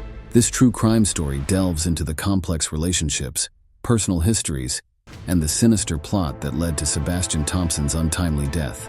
It examines the psychological manipulation employed by Dr. Green, the emotional turmoil of Hazel, and the meticulous investigation that brought the truth to light. This is the chilling account of a couple's therapy retreat that turned deadly, revealing the dark side of love and trust. The couple's therapy retreat was situated in a secluded, luxurious cabin in the mountains, surrounded by dense forests and picturesque views. The location was chosen to provide an escape from the daily stresses of life, offering a peaceful environment conducive to healing and introspection. As Sebastian and Hazel Thompson arrived at the retreat, they were greeted by Dr. David Green. With his warm smile and reassuring presence, he exuded confidence and empathy, instantly putting the participants at ease. Alongside Sebastian and Hazel, there were three other couples, each grappling with their own issues. The retreat kicked off with a group session, where each couple introduced themselves and shared their reasons for attending. Sebastian, tall and well-built, spoke with a hint of frustration in his voice. He expressed his desire to rekindle the love and trust that had diminished over the years. Hazel, petite and attractive, echoed his sentiments, though her eyes betrayed a deeper, unspoken sadness. Dr. Green facilitated the sessions with skill and sensitivity, creating an atmosphere of openness and vulnerability. He emphasized the importance of honest communication and trust, urging couples to confront their issues head-on. The initial sessions were intense, with emotions running high as old wounds were reopened. Sebastian and Hazel's interactions were Sebastianed by underlying tension. Sebastian's controlling nature clashed with Hazel's growing sense of independence. Their exchanges were fraught with resentment and unspoken accusations. Dr. Green seemed particularly attentive to their case, often singling them out for deeper analysis. In private sessions, the dynamics were different. Dr. Green focused on building rapport, carefully listening to their individual grievances. He offered Hazel a sympathetic ear, understanding her feelings of entrapment and frustration. For Sebastian, he played the role of a stern yet caring advisor, urging him to let go of his controlling tendencies. The other couples at the retreat observed the palpable tension between Sebastian and Hazel. They noticed how Dr. Green seemed to give Hazel more attention, often engaging her in deeper conversations. This did not go unnoticed by Sebastian, who began to feel a growing sense of unease. The retreat's idyllic setting provided a stark contrast to the emotional turmoil brewing beneath the surface. The towering pines and serene lake seemed to mock the chaos within the hearts of the participants. As the days progressed, the initial hope for reconciliation gave way to a sense of impending doom. Sebastian and Hazel's relationship, instead of healing, seemed to be unraveling further. Dr. Green's presence, once a source of comfort, became a point of contention. The other couples, too, began to sense that something was amiss, though they couldn't quite put their finger on it. As the retreat moved into its third day, the tension reached a boiling point. The stage was set for a tragic turn of events that would shatter the tranquil facade of the retreat and expose the dark secrets lurking beneath. Sebastian Thompson's life was a testament to hard work and ambition. Born into a middle-class family, he had climbed the corporate ladder through sheer determination and relentless effort. By the age of 45, he had secured a high-ranking position at a prestigious firm, earning a handsome salary and enjoying the perks of success. However, His professional achievements came at a cost. The long hours and constant pressure strained his personal life, creating a rift between him and Hazel. Sebastian's control issues stemmed from his desire for perfection. He demanded the best from himself and those around him, often leading to conflicts at home. His need to control every aspect of his life extended to his marriage, where he expected Hazel to conform to his ideals. This created a suffocating environment for Hazel, who felt increasingly trapped in a role she hadn't chosen. Hazel Thompson, in contrast, had led a more sheltered life. Growing up in a small town, she had married Sebastian young and dedicated herself to being a supportive wife and homemaker. Initially, she found fulfillment in this role, but as the years passed, she began to feel a deep sense of dissatisfaction. The love and attention she once received from Sebastian had dwindled, replaced by criticism and control. Hazel's discontent grew as she watched her husband thrive in his career, while her own aspirations were stifled. She longed for freedom, for a chance to explore her own identity outside the confines of her marriage. It was during this time of vulnerability that she met Dr. David Green. Dr. Green's background was shrouded in mystery. He was a charismatic figure, known for his ability to connect with people on a deep emotional level. His reputation as a skilled therapist had earned him a loyal following, and his retreats were highly sought after. However, beneath his polished exterior lay a manipulative mind. Dr. Green had a history of exploiting vulnerable individuals for personal gain. His charm and intelligence masked a dark side that few were aware of. He had a knack for identifying those who were emotionally fragile and used their insecurities to his advantage. Financial gain was a significant motivator for him, but so was the thrill of control. Hazel's vulnerability and dissatisfaction made her an easy target for Dr. Green. He began their affair with calculated precision, offering her the attention and validation she craved. Their interactions started innocently enough, with late-night conversations and sympathetic listening. Gradually, he intensified his influence, making Hazel dependent on his approval and guidance. Dr. Green's manipulation extended beyond the affair. He subtly planted seeds of doubt and resentment in Hazel's mind, exacerbating the existing tension in her marriage. He portrayed himself as the only one who truly understood her, driving a wedge between her and Sebastian. His ultimate goal was to remove Sebastian from the equation, both to deepen his control over Hazel and to gain financially. Sebastian, unaware of the affair, sensed a shift in Hazel's behavior.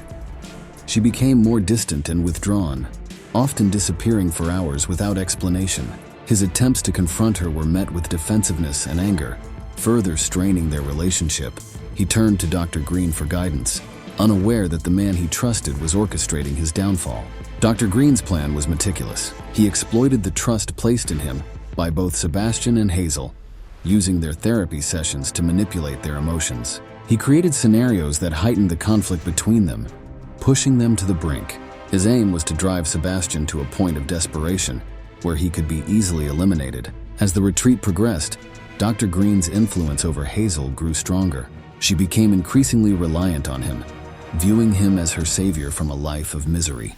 Her perception of Sebastian shifted from a loving husband to an oppressive figure, a change fueled by Dr. Green's constant manipulation. The stage was set for a tragic culmination. Sebastian's frustration and Hazel's growing dependence on Dr. Green created a volatile mix, primed for a deadly outcome. Dr. Green, ever the puppet master, watched as his plan unfolded, confident in his ability to control the narrative. The affair between Hazel and Dr. Green began subtly, almost innocently. During the early sessions, Dr. Green took a special interest in Hazel, recognizing her vulnerability. He offered her a sympathetic ear and gentle words of encouragement, which she desperately needed. Their relationship escalated during private therapy sessions. Dr. Green's office, a cozy room with soft lighting and plush furniture, became a sanctuary for Hazel. She poured out her heart, sharing her frustrations and dreams. Dr. Green listened attentively, his piercing blue eyes locking onto hers, making her feel seen and understood. Late-night conversations turned into secret rendezvous. They would meet in secluded spots around the retreat, hidden from the prying eyes of other participants. Their meetings were filled with whispered confessions and stolen kisses, each encounter deepening their bond. Hazel's internal conflict was intense. She felt a growing attachment to Dr. Green, yet guilt gnawed at her conscience. She loved Sebastian, or at least she thought she did, But the connection she felt with Dr. Green was unlike anything she had experienced. He made her feel alive, appreciated, and desired. Dr. Green, on the other hand, was playing a calculated game. He knew how to manipulate Hazel's emotions, feeding her insecurities and deepening her dependence on him. His motives were far from pure. Financial gain and control drove his actions. He saw Hazel not just as a lover, but as a pawn in his grander scheme. Their affair was a dangerous dance fraught with risk.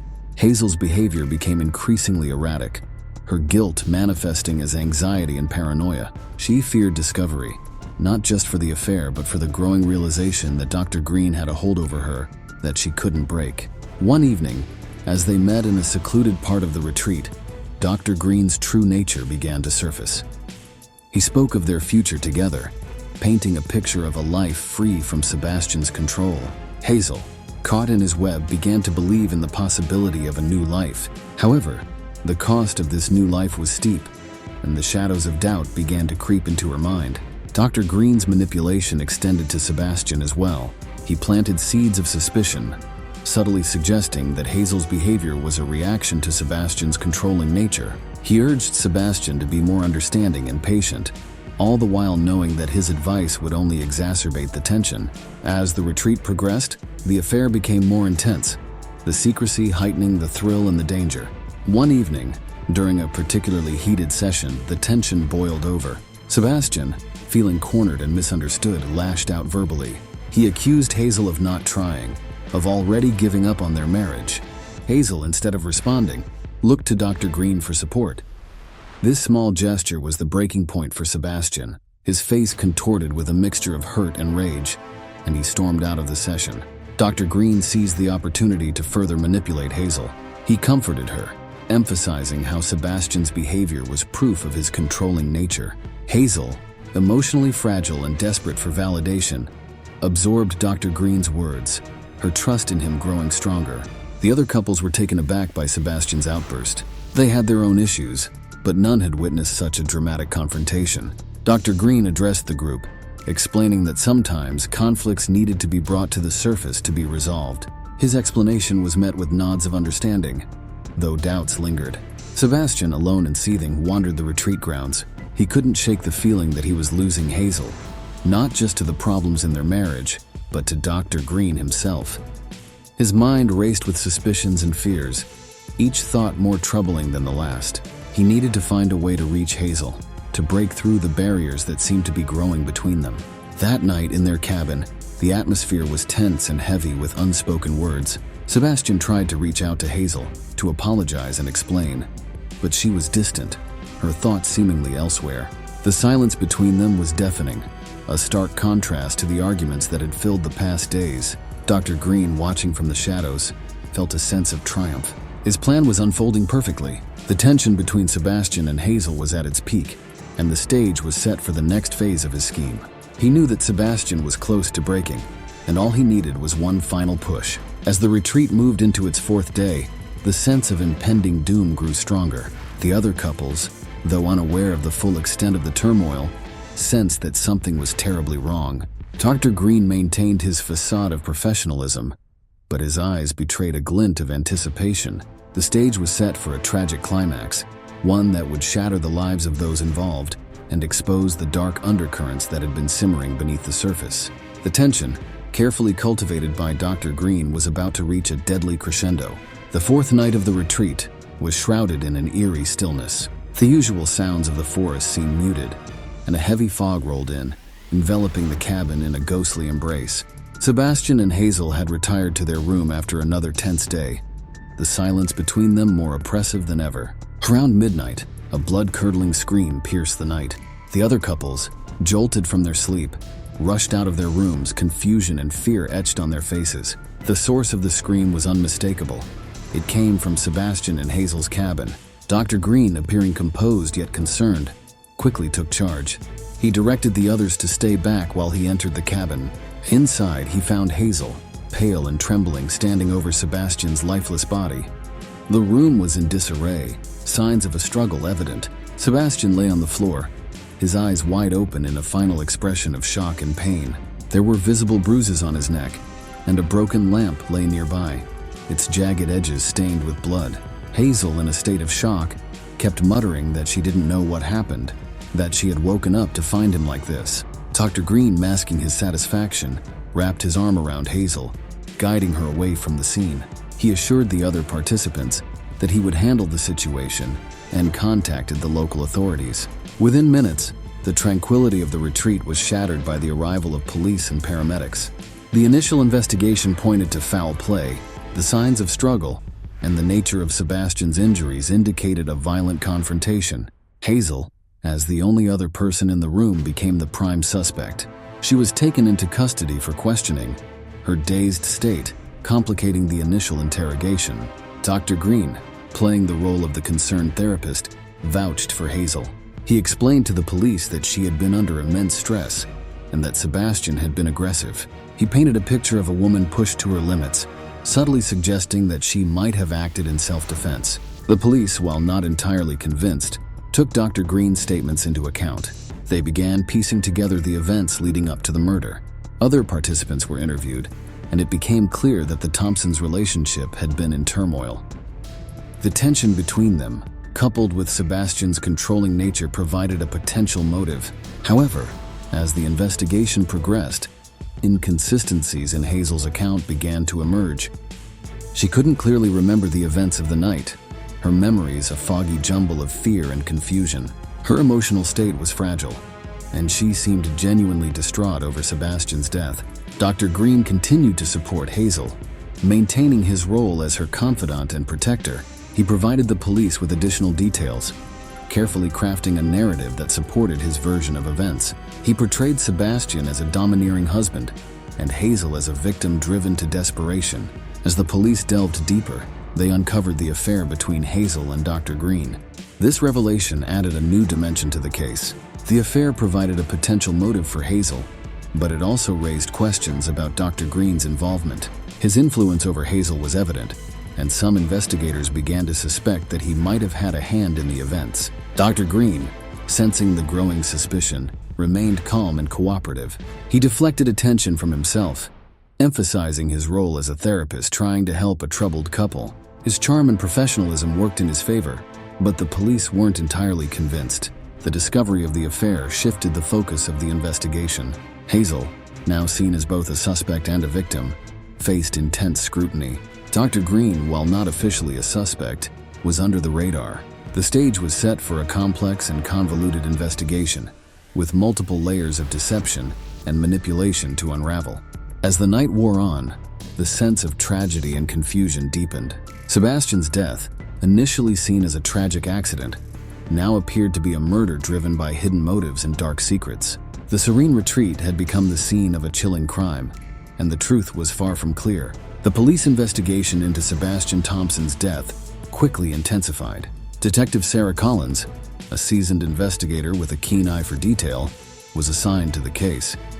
She arrived at the retreat the morning after the murder, determined to uncover the truth behind the tragic event. Detective Collins began by interviewing the other participants. Their accounts painted a picture of escalating tension between Sebastian and Hazel. Most of them mentioned Dr. Green's unusual interest in Hazel and his seemingly antagonistic stance towards Sebastian. The affair, already known to the police, became a focal point in her inquiry. In her interview with Hazel, Detective Collins noticed the woman's fragility and confusion. Hazel's account of the night was fragmented and inconsistent. She repeatedly claimed she couldn't remember what had happened, that she had woken up to find Sebastian dead. Her emotional distress seemed genuine, yet Collins couldn't ignore the possibility that Hazel was involved. Dr. Green was interviewed next. He maintained his composed demeanor, offering a polished account of his interactions with Sebastian and Hazel. He admitted to the affair, describing it as a regrettable but understandable consequence of Hazel's unhappy marriage. He framed himself as a supportive figure, trying to help Hazel through her emotional turmoil. Despite his cooperative attitude, Detective Collins couldn't shake the feeling that Dr. Green was hiding something. His responses were too calculated, too perfect. She decided to delve deeper into his background, looking for any signs of past misconduct. The retreat's other participants provided further insights. Several of them mentioned the escalating arguments between Sebastian and Hazel, and a few noted that Dr. Green seemed to exacerbate these conflicts. rather than resolve them. One participant, a woman named Rachel, mentioned overhearing a particularly heated argument between Sebastian and Hazel the night before the murder. Detective Collins followed up on Rachel's lead, examining the retreat's layout and the possibility of others hearing the argument. The cabin's isolated location made it unlikely that anyone outside could have heard, suggesting that Rachel might have been closer than she admitted. Collins began to consider the possibility of other witnesses or accomplices. The forensic team provided crucial evidence. The bruises on Sebastian's neck indicated strangulation, and the broken lamp suggested a violent struggle. However, there were no defensive wounds on Hazel, raising questions about her involvement in the physical altercation. The presence of an unidentified fingerprint on the lamp added another layer of mystery. As the investigation progressed, Collins discovered financial irregularities linked to Dr. Green. Large sums of money had been transferred from Hazel's account to an offshore account in Dr. Green's name. This revelation pointed to a clear financial motive, suggesting that Dr. Green had been manipulating Hazel not just emotionally, but financially as well. Armed with Hazel's partial recollection and the financial evidence, Detective Collins confronted Dr. Green. His calm facade cracked as he faced the mounting evidence. The fingerprint on the broken lamp, initially unidentified, was found to belong to Dr. Green. This evidence, combined with Hazel's testimony and the financial trail, solidified the case against him. Dr. Green's manipulative tactics had backfired, leaving a trail of evidence that pointed directly to him. The prosecution, led by District Attorney Rachel Foster, meticulously laid out the evidence against Dr. Green. They highlighted his manipulative tactics, the financial exploitation of Hazel, and the clear motive behind Sebastian's murder. Witnesses, including Hazel and other retreat participants, testified about the escalating tension and Dr. Green's undue influence.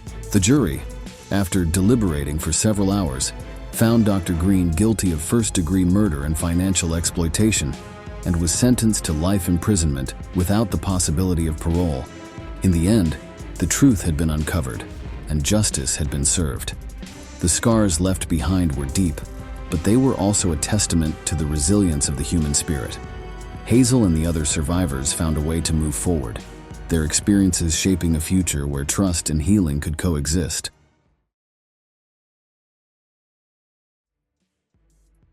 Emily Parker was born and raised in the quiet town of Maplewood, Ohio. Her parents, Richard and Ann Parker, were well-respected members of the community. Richard owned a local hardware store, while Ann was a nurse at the nearby hospital. Emily, the middle child with an older brother, Jack, and a younger sister, Sarah, was the apple of her parents' eyes. From an early age, Emily exhibited a zest for life. She was an exceptional student, excelling in her studies and participating in various extracurricular activities. Her passion for teaching emerged during her high school years, inspired by a history teacher who brought the past to life in vivid detail. Emily pursued her dream by attending Ohio State University, where she earned her degree in education. After college, Emily returned to Maplewood and secured a teaching position at the local elementary school. Her dedication to her students was unparalleled. She often stayed late to help with after-school programs and tutored struggling students on weekends. Her colleagues admired her enthusiasm, and parents often requested her for their children's classes. Outside of her professional life, Emily had a wide range of interests. She loved hiking, photography, and reading historical novels. Her weekends were often spent exploring nature trails or curled up with a good book. Friends described her as warm, compassionate, and always ready to lend a helping hand. Emily met David Reynolds at a friend's wedding. He was charming, with a quick wit and an easy smile. David, a financial consultant from New York City, was visiting for the wedding. The attraction was immediate, and their whirlwind romance took everyone by surprise. David lavished Emily with attention, expensive gifts, and exotic trips. Their courtship was brief but intense, and within a year, David proposed. Emily, swept off her feet by his charisma and the promise of a glamorous life, said yes. Her family and friends had mixed feelings about the rapid engagement. While they wanted to support Emily's happiness, they couldn't shake a sense of unease about David. He was always impeccably dressed, driving luxury cars and staying in upscale hotels, but his extravagant lifestyle seemed at odds with his modest background. Emily, however, was enamored and reassured everyone that David was her soulmate. Their wedding was a grand affair, held in a picturesque vineyard and attended by over 200 guests. Emily's friends from Maplewood and David's associates from New York mingled under fairy lights and sipped champagne, celebrating the union.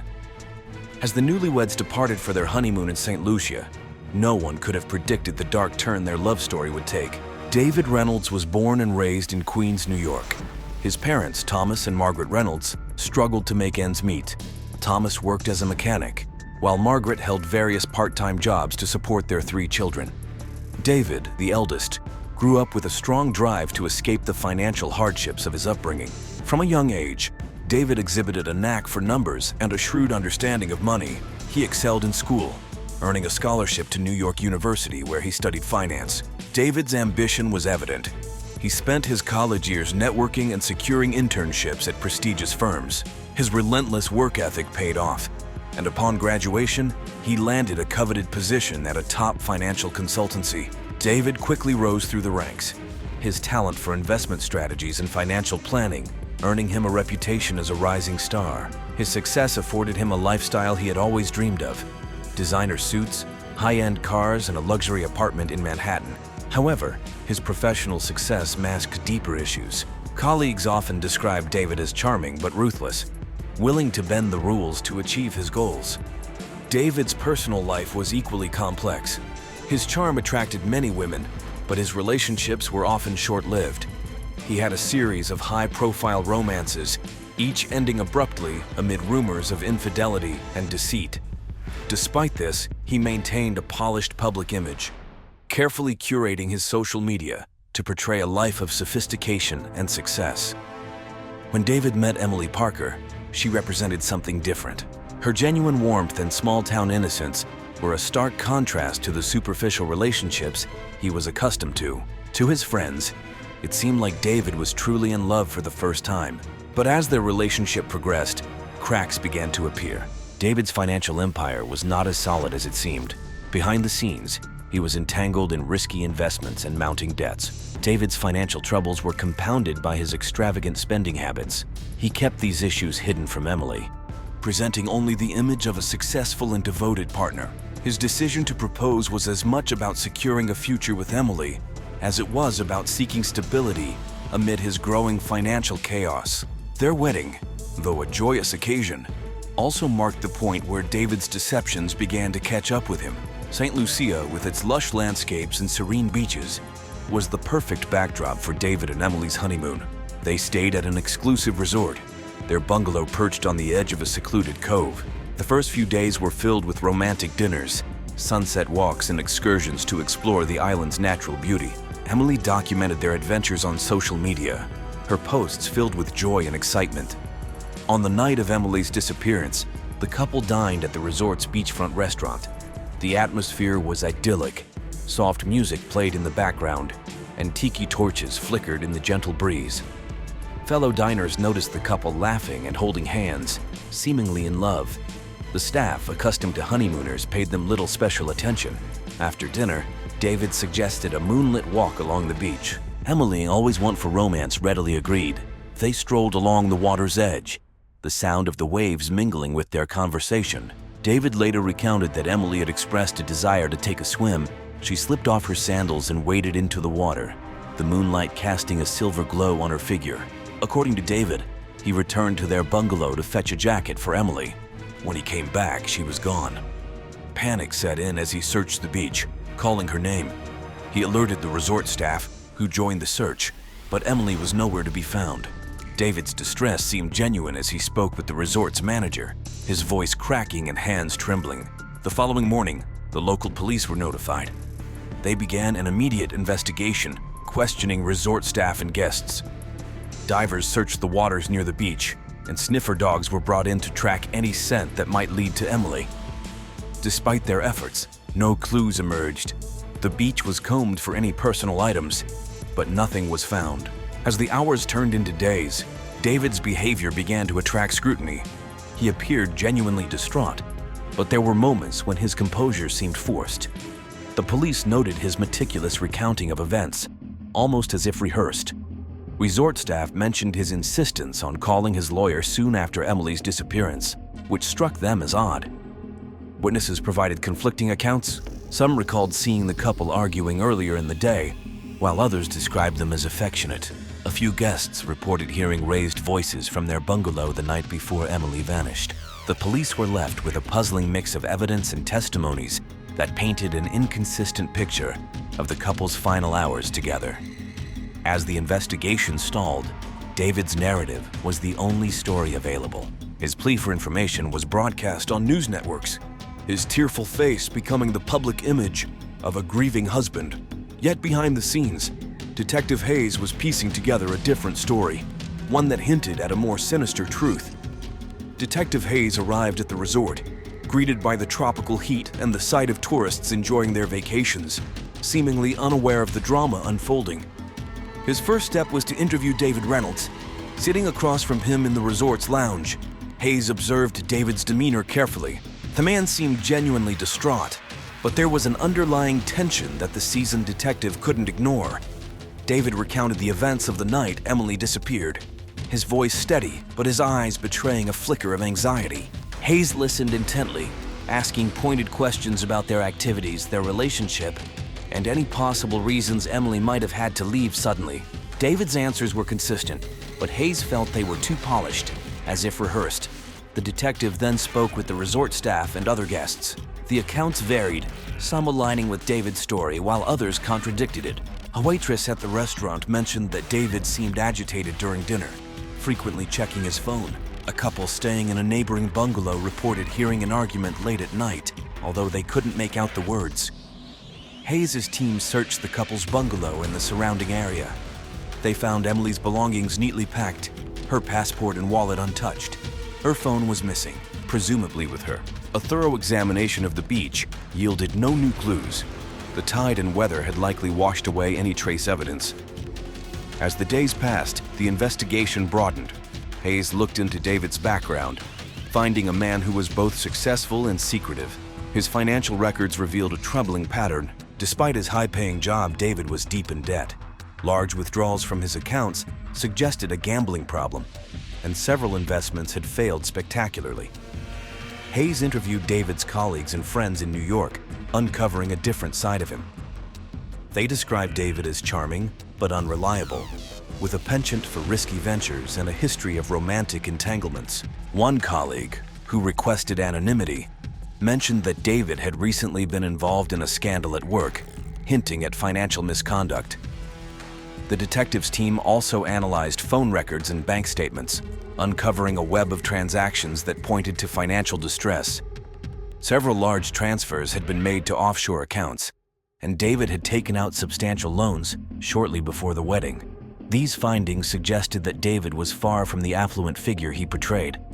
As suspicion around David grew, the investigation took a dramatic turn with the discovery of a letter in Emily's handwriting, found hidden in her suitcase.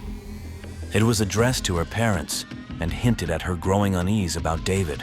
She wrote about discovering discrepancies in his stories and financial dealings, expressing fear that she had made a terrible mistake in marrying him. The evidence was mounting, and Detective Hayes felt the pieces of the puzzle starting to come together. But without Emily, the case remained frustratingly incomplete. The detective was determined to uncover the truth, knowing that the facade of the perfect honeymoon was hiding something far more sinister. The financial investigation into David Reynolds' affairs revealed a cascade of deceit. Detective Hayes and his team uncovered a complex network of bank accounts, hidden assets, and dubious transactions. David's financial empire, once thought to be thriving, was crumbling under the weight of risky investments and substantial debts. As Hayes delved deeper, he discovered that David had been involved in several questionable business ventures. One such venture was a failed real estate development in Florida, which had resulted in significant losses for investors. Another was a tech startup that went bankrupt, leaving David with substantial debts. These ventures, combined with his gambling habits, had drained his resources and left him in a precarious financial position. David's secret debts and business failures provided a possible motive for foul play. With Emily's disappearance, questions arose about potential life insurance policies or other financial benefits he might gain. Hayes' team found that David had recently taken out a substantial life insurance policy on Emily, raising further suspicions. Testimonies from friends and colleagues about David's character began to form a consistent narrative. They described him as someone who would do anything to maintain his image of success, even if it meant deceiving those closest to him. Emily, it seemed, had been drawn into a web of lies and financial manipulation. The mounting evidence suggested that David's involvement in Emily's disappearance was more than just circumstantial. His financial desperation, coupled with the inconsistencies in his story, pointed to a more sinister motive. As the investigation continued, Detective Hayes knew that the key to solving the case lay in uncovering the full extent of David's deceit and the secrets he had worked so hard to conceal. As the investigation deepened, another layer of David Reynolds' double life began to unfold. His extramarital affairs. Detectives uncovered a series of clandestine relationships that painted a picture of a man far different from the devoted husband he appeared to be. David's phone records and emails revealed communications with several women, some of whom he had met through his business dealings, while others were casual encounters. These relationships ranged from fleeting flings to more serious entanglements. Detective Hayes and his team meticulously tracked down and interviewed these women, each conversation revealing more about David's deceptive nature. One of the women, Laura Mitchell, a marketing executive from New York, provided crucial insight. She described her relationship with David as passionate but tumultuous. They had met at a conference a year before his wedding, and their affair continued well into his engagement with Emily. Laura was unaware of David's upcoming marriage until she saw the wedding announcement on social media. Feeling betrayed, she ended their relationship but kept records of their communications, which she willingly shared with the investigators. Another woman, Jessica Evans, a real estate agent from Miami, had a similar story. She and David had met during one of his business trips, and their affair was marked by lavish gifts and extravagant promises. Jessica, too, was in the dark about David's marital status. She described him as attentive and affectionate, but noted his tendency to vanish for days without explanation. The most damning testimony came from Rachel Turner, a colleague from his firm who had been involved with David for nearly 2 years. Rachel's account revealed a pattern of manipulation and deceit. She recounted how David had confided in her about his financial troubles, painting himself as a victim of unfortunate circumstances. Rachel, deeply infatuated with him, had even loaned him money on several occasions, believing his promises to repay her once his investments paid off. These revelations had a profound impact on the case. They not only established a pattern of deceit, but also suggested potential motives for Emily's disappearance. David's affairs indicated a man capable of maintaining multiple lives, each carefully compartmentalized to prevent discovery. His ability to juggle these relationships while hiding his financial troubles from Emily spoke to his skill at deception. Interviews with his past lovers painted a picture of a man driven by a need for validation and material success. They described how David would often speak of his ambitions and dreams, using his charm to elicit sympathy and support. His relationships, both romantic and financial, were tools he used to navigate his increasingly precarious life. The impact of these revelations on the case was significant. They provided a motive for foul play, suggesting that David might have seen Emily as both an obstacle and a solution to his problems. With his financial empire collapsing and his web of lies unraveling, the pressure on David had reached a breaking point. Emily's disappearance and the subsequent focus on David threatened to expose his entire charade. As Detective Hayes pieced together the evidence, it became clear that the investigation was far from straightforward.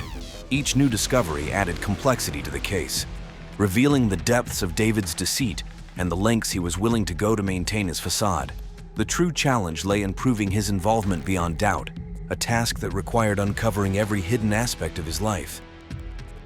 Just when Detective Hayes believed he had a clear picture of David Reynolds' involvement in Emily's disappearance, a shocking twist emerged.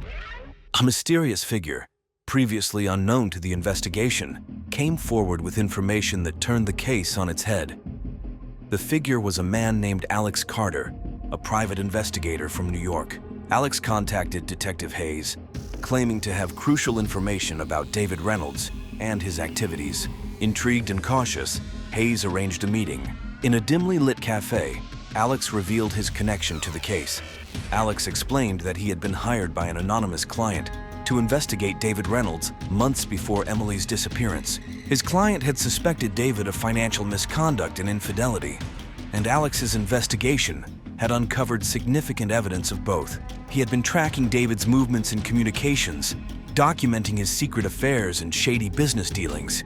But Alex's most startling revelation was about Emily. According to his findings, Emily had discovered David's infidelity and financial troubles shortly before their wedding. She had confided in a close friend, expressing her doubts and fears about marrying David.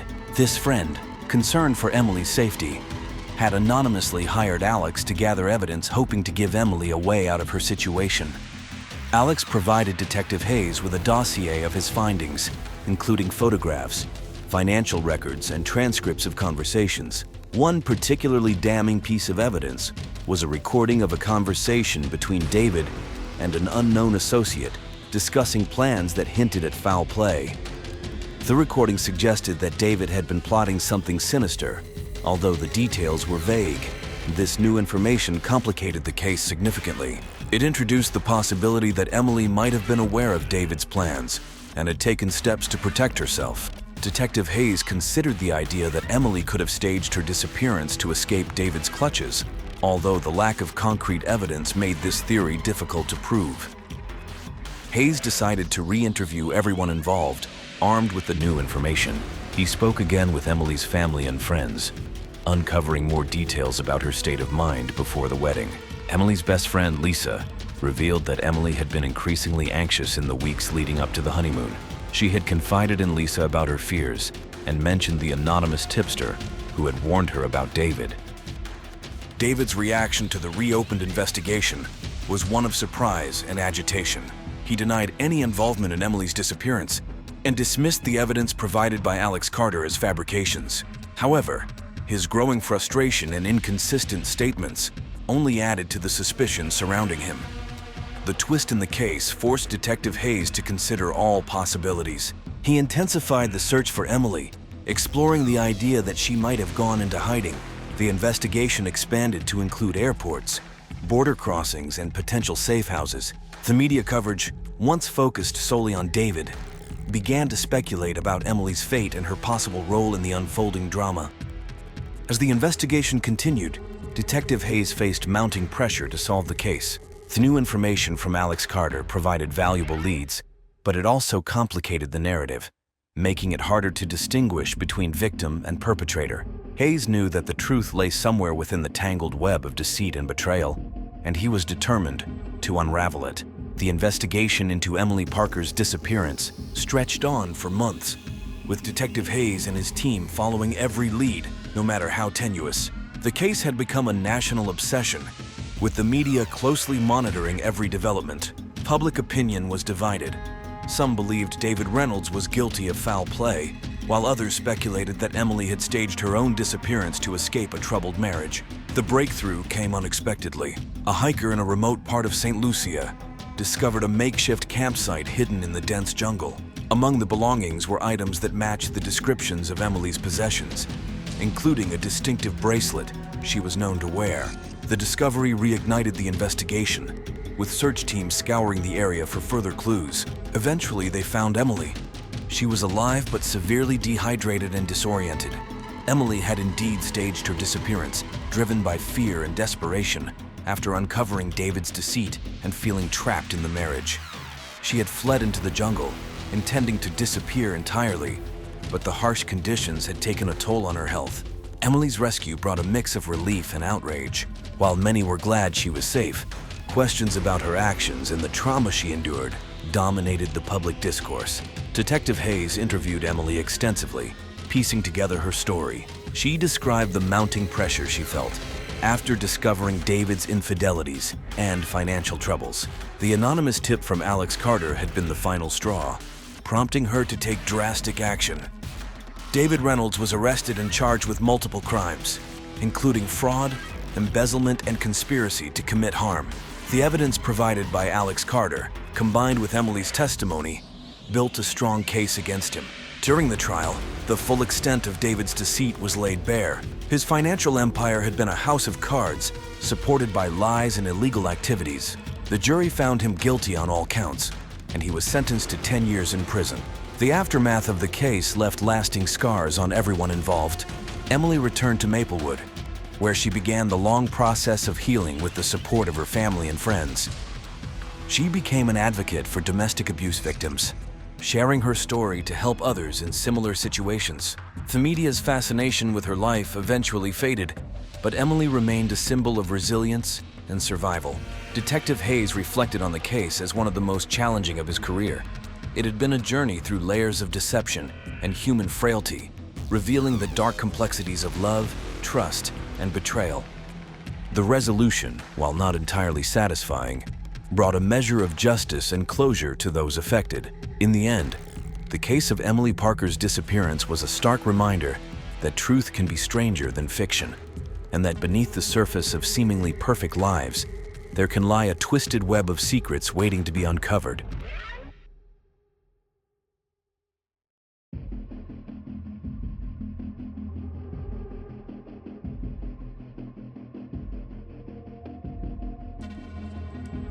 John Anderson, a well-respected local businessman, was found dead under mysterious circumstances in his home. The news spread like wildfire, leaving the townspeople in shock and disbelief.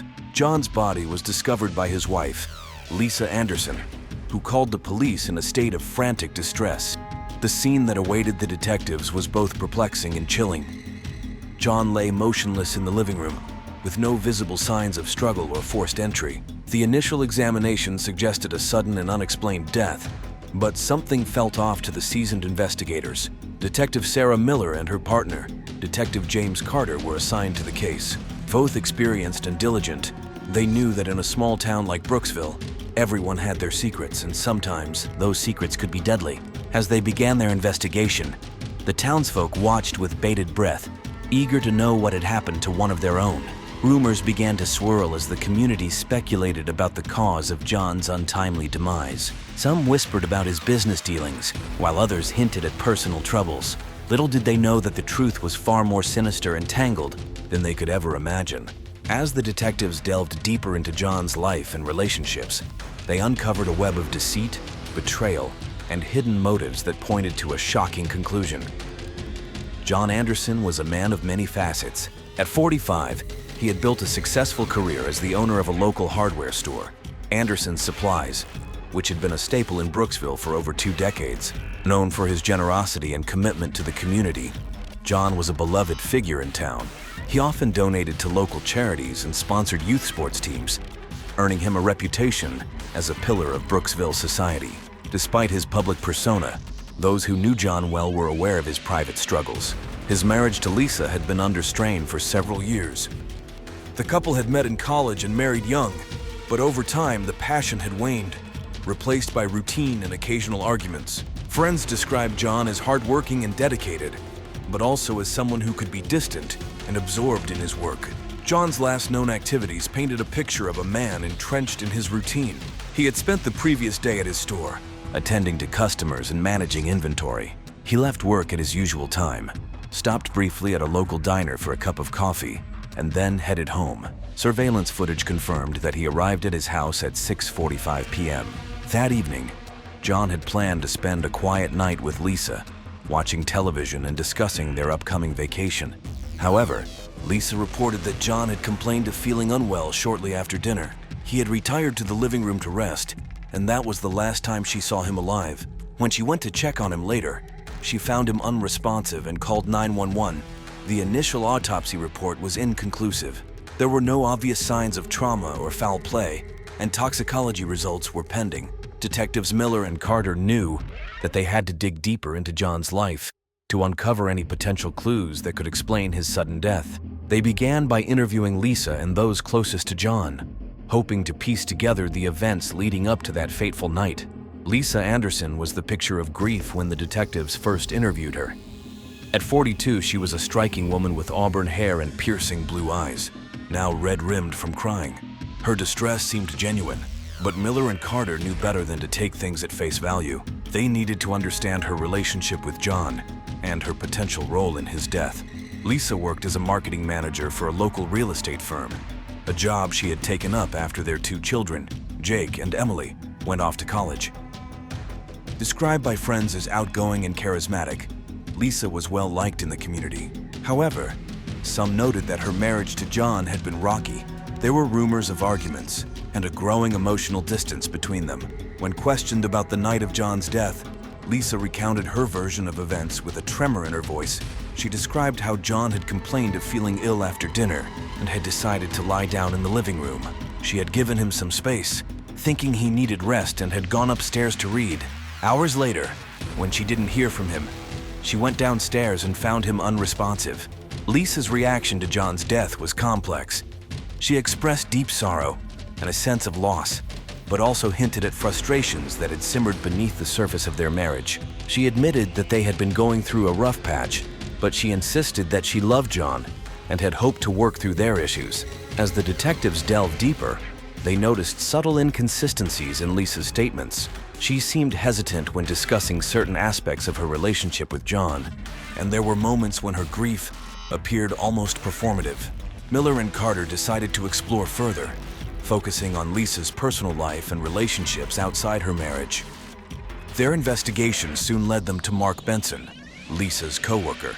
Initial inquiries revealed that Lisa and Mark had been spending a lot of time together, both in and out of the office. The nature of their relationship raised eyebrows, and the detectives suspected that there was more to the story than Lisa had let on. With this new lead, they began to unravel the threads of an affair that would cast a dark shadow over John's death and point to possible motives that were previously unseen. Detectives Miller and Carter arrived at the Anderson residence the morning after John's body was discovered. The house, a modest 2-story home on Maple Street, was cordoned off with police tape. Forensic teams were already at work, meticulously combing through every inch of the property for clues. Miller, a seasoned detective with a keen eye for detail, started her examination in the living room where John's body had been found. The room was neat, almost eerily so. John lay on the couch, his face serene as if he were merely asleep. There were no signs of a struggle, no obvious wounds or marks on his body. The initial assessment by the medical examiner suggested that John had died of unknown causes, pending a full autopsy. Carter, Miller's partner, was outside speaking with the first responders. A burly man with a no-nonsense attitude, he had a knack for getting people to talk. He gathered statements from the paramedics and the patrol officers who had first arrived at the scene. None of them had seen anything out of the ordinary, and there were no immediate signs of forced entry or foul play. Inside, Miller turned her attention to Lisa, who sat at the kitchen table clutching a tissue. Lisa's hands trembled as she recounted the events of the previous night. Her story was consistent with what she had told the 911 operator. John had felt unwell, and she had left him to rest, only to find him unresponsive later. Miller noted the way Lisa's eyes darted around the room, avoiding direct contact.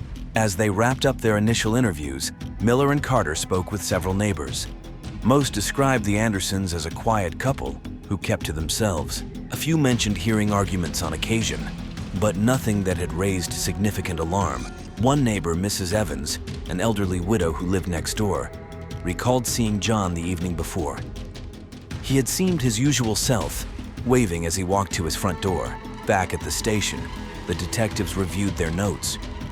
They compiled a list of potential witnesses and persons of interest, starting with Lisa and expanding to friends, family, and co-workers. The preliminary evidence didn't point clearly in any direction, but Miller and Carter were determined to leave no stone unturned. Forensic analysis began to yield some results. The autopsy confirmed that John had not suffered from any external injuries. Toxicology tests, however, revealed trace amounts of a foreign substance in his system. This finding raised new questions about whether John's death was natural or if he had been deliberately poisoned. The detectives considered the possibility of an accidental overdose, but decided to focus on investigating any potential foul play. Meanwhile, Miller and Carter continued to scrutinize Lisa's behavior and background. They requested her phone records and financial statements, looking for any anomalies. Lisa's initial shock and sorrow seemed genuine, but the detectives knew that grief could mask many things. They needed to understand her motives, her relationships, and her state of mind in the weeks leading up to John's death. Their investigation soon took a critical turn when they discovered a series of text messages between Lisa and her coworker, Mark Benson. The messages hinted at a relationship that was far more intimate than just colleagues. This revelation provided a new perspective on the case and prompted the detectives to delve deeper into Lisa's affair with Mark, exploring how it might connect to John's untimely demise. The discovery of Lisa's affair with Mark Benson was a turning point in the investigation. The text messages between them were explicit and left little doubt about the nature of their relationship. Mark, a suave and charming man in his early 40s, worked with Lisa at the real estate firm, and it was clear that their connection went beyond professional boundaries. Detectives Miller and Carter decided to bring Lisa in for a second round of questioning. This time, they confronted her with the evidence of her affair. Lisa initially denied any wrongdoing, but when presented with the text messages, she broke down. Through tears, she admitted to the affair, claiming that it had started several months earlier. She insisted, however, that it had nothing to do with John's death. Lisa explained that she had felt lonely and unappreciated in her marriage. John had become increasingly distant, more focused on his business than on their relationship. She sought comfort and companionship in Mark, who was attentive and understanding. The affair had been an escape, a way for her to feel alive again, but she maintained that she had never wanted any harm to come to John. Miller and Carter knew that affairs could be powerful motivators for murder, but they needed more concrete evidence to link Lisa or Mark to John's death. They decided to bring Mark in for questioning. Mark was cooperative but nervous. He confirmed the affair, describing it as a whirlwind romance that had provided solace to both him and Lisa. He claimed that he had no knowledge of John's death and had been at home on the night it happened, a fact that they would need to verify. As the detectives delved deeper into the affair, they discovered that Lisa and Mark had been planning to start a new life together. Emails and further text messages revealed discussions about leaving Brooksville and moving to a different city. They had even looked into potential properties and job opportunities elsewhere. This painted a picture of a couple desperate to escape their current lives, raising further suspicions about their involvement in John's death. The affair added a layer of complexity to the case. Lisa's motive seemed clear. If she were free from her marriage, she could be with Mark without the stigma of divorce in their conservative community. However, Miller and Carter needed to establish a link between the affair and John's death. They began by re-examining the toxicology report, looking for any substances that could be traced back to Lisa or Mark. The detectives also started to scrutinize Mark's background more closely. They discovered that he had a history of financial troubles and had recently been involved in a legal dispute with a former employer. This revelation suggested that Mark might have had his own motives for wanting John out of the picture, particularly if he believed that Lisa could provide financial stability. With these new leads, Miller and Carter were determined to uncover the truth. They needed to build a case that connected the dots between the affair, the motives, and the opportunity for either Lisa or Mark to have orchestrated John's death. The stakes were high, and the pressure was mounting, but the detectives were resolute in their pursuit of justice. Mark Benson presented himself as a confident and composed individual, but under the scrutiny of the detectives, cracks began to appear in his facade. Mark was a real estate agent who had joined the same firm as Lisa a year prior. At 41, he was known for his charm and persuasive skills, which had earned him a reputation as one of the top agents in Brooksville. However, his personal life was far less stable. During his interview, Mark maintained that his relationship with Lisa was purely about mutual emotional support. He admitted to falling in love with her, but insisted that they had no plans to harm John. He claimed to have been at his apartment on the night of John's death, providing an alibi that the detectives would need to verify. As Miller and Carter dug into Mark's background, they found several red flags. Mark had moved to Brooksville after a series of failed business ventures in larger cities. He had accumulated significant debt and had been sued by a former business partner over a failed investment. Financial records showed that Mark was living beyond his means, struggling to keep up with his debts and maintain his lifestyle. Further investigation into Mark's phone records and emails revealed frequent, secretive communications with Lisa. They often discussed their dissatisfaction with their current lives and fantasized about a future together. In one particularly revealing email, Mark wrote about his desperation to start anew and his frustration with the obstacles in their way. While this was not direct evidence of a murder plot, It added to the narrative that he had a strong motive to eliminate John. The detectives also uncovered that Mark had recently taken out a sizable life insurance policy on himself, naming Lisa as the beneficiary. This discovery was particularly suspicious, suggesting that Mark might have been planning for a future that included financial security, possibly derived from Lisa's newfound widowhood. To verify Mark's alibi, Miller and Carter visited his apartment complex. The building manager confirmed that Mark had been seen entering his apartment around 7 p.m. on the night of John's death, but there were no witnesses to confirm his presence there for the entire evening. This left a window of opportunity that the detectives couldn't ignore. As they continued to interrogate Mark, his story began to show inconsistencies. He stumbled over details about his whereabouts and interactions with Lisa. Miller and Carter pressed harder, using psychological tactics to unsettle him. Mark's composure started to fray, and he became increasingly defensive. In a tense moment during questioning, Mark blurted out that Lisa had been the one to suggest they could be together sooner if John were out of the picture. This accusation shifted the focus back to Lisa and raised questions about who was truly orchestrating the events leading up to John's death. Was Mark trying to deflect blame, or was there a more sinister conspiracy at play? With both Lisa and Mark under intense scrutiny, the detectives faced the challenge of untangling a web of lies, motives, and opportunities. They needed more concrete evidence to determine whether one or both of them were responsible for John's death. As they continued their investigation, they hoped that the next piece of the puzzle would bring them closer to the truth. As the investigation progressed, Miller and Carter encountered numerous twists and turns that complicated the case. New evidence surfaced, leading them down unexpected paths and challenging their initial assumptions. Each revelation brought them closer to the truth, but also raised more questions. One such twist came when the toxicology report was finalized. The foreign substance found in John's system was identified as a rare, fast-acting poison. This poison was not something one could easily acquire, pointing to a premeditated act rather than an accidental overdose. The detectives now had concrete evidence that John's death was a murder, and they needed to find out who had access to such a substance. Their inquiries led them to a local pharmacy where the poison had been purchased. The pharmacist remembered selling the substance to a man matching Mark's description, but there was no solid proof linking Mark directly to the purchase. This added another layer of suspicion, but was not enough to make an arrest. While following up on the lead at the pharmacy, the detectives received an anonymous tip.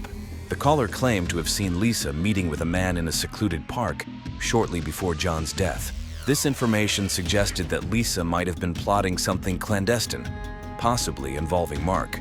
The detectives traced the call, but found that it originated from a disposable phone, making it impossible to identify the source. Simultaneously, a surprising piece of evidence emerged from John's business dealings. Financial records indicated that John had recently transferred a significant sum of money to an unknown account. Further investigation revealed that this account belonged to a private investigator named Alex Thompson. When questioned, Thompson disclosed that John had hired him to follow Lisa, suspecting her of infidelity. This revelation painted a picture of a man who was not only aware of his wife's affair, but also taking steps to gather evidence. The private investigator's report included photos and detailed logs of Lisa's meetings with Mark. These documents confirmed the affair, but also contained troubling information about Lisa's behavior. According to Thompson, Lisa had been acting erratically in recent weeks, frequently discussing her unhappiness and expressing anger towards John. In one recorded conversation, she mentioned feeling trapped and hinted at wanting to escape her marriage by any means necessary. This new evidence prompted Miller and Carter to reevaluate their approach. They decided to conduct a thorough search of the Anderson home, hoping to find something that might link Lisa or Mark directly to the murder. During the search, they discovered a hidden compartment in Lisa's closet, containing vials of the same rare poison found in John's system. This discovery was damning and suggested Lisa's direct involvement in the crime. Confronted with this evidence, Lisa's demeanor shifted. She became defensive and hostile, accusing the detectives of trying to frame her. She insisted that she had no knowledge of the poison and that someone must have planted it to incriminate her. However, just as the detectives felt they were closing in on a resolution, another twist emerged. Mark Benson came forward with new information, claiming that Lisa had manipulated him into helping her acquire the poison. He provided emails and messages in which Lisa discussed her plan to poison John, making it appear as though Mark was a reluctant accomplice rather than the mastermind. With conflicting stories from Lisa and Mark, Miller and Carter faced a complex challenge. They needed to determine who was telling the truth and who was orchestrating a cover-up. The investigation had revealed a tangled web of deceit, motives, and opportunities, but the exact sequence of events leading to John's death remained elusive. Conversely, Mark's narrative painted him as a pawn in Lisa's scheme. He described how Lisa had gradually introduced the idea of poisoning John, making it seem like a desperate measure to free herself from an unbearable situation. He admitted to helping her obtain the poison, but insisted that he had never intended for John to die. His portrayal of Lisa as the mastermind added another layer of complexity to the case. To uncover the truth, the detectives decided to conduct a final round of intense interrogations. They hoped to catch one or both suspects in a lie, or reveal inconsistencies that could break the case wide open. Miller and Carter knew that the key to solving the murder lay in understanding the true nature of the relationship between Lisa and Mark and the depth of their motives. In a tense interview, Lisa finally broke down. She admitted that she had felt trapped in her marriage and saw no way out other than eliminating John. However, she insisted that Mark had been an active participant, encouraging her to go through with the plan. Her confession provided crucial insight into her state of mind and her willingness to commit murder to achieve her goals. With this new information, the detectives turned their attention back to Mark. They confronted him with Lisa's confession, hoping to provoke a reaction. Mark, realizing that his attempts to deflect blame were failing, began to unravel. He confessed to helping Lisa, but maintained that she had manipulated him from the start. The confessions from both suspects provided a clearer picture of the motives and events leading up to John's death. The detectives now had to piece together the final puzzle and determine how to proceed with arrests and charges, ensuring that justice would be served. The breakthrough in the case came when the detectives re-examined the timeline and physical evidence one last time. They discovered a crucial piece of evidence that had initially been overlooked: a security camera from a neighbor's house that captured a portion of the Andersons' backyard. The footage revealed Mark entering the Anderson home on the night of John's death, contradicting his alibi and providing a direct link between him and the crime scene. The jury deliberated for several days before returning a guilty verdict for both Lisa and Mark. Lisa was sentenced to life in prison without the possibility of parole, while Mark received a slightly lesser sentence due to his perceived secondary role in the crime. The community of Brooksville was left to grapple with the aftermath of the tragedy, but there was a sense of closure as justice had been served.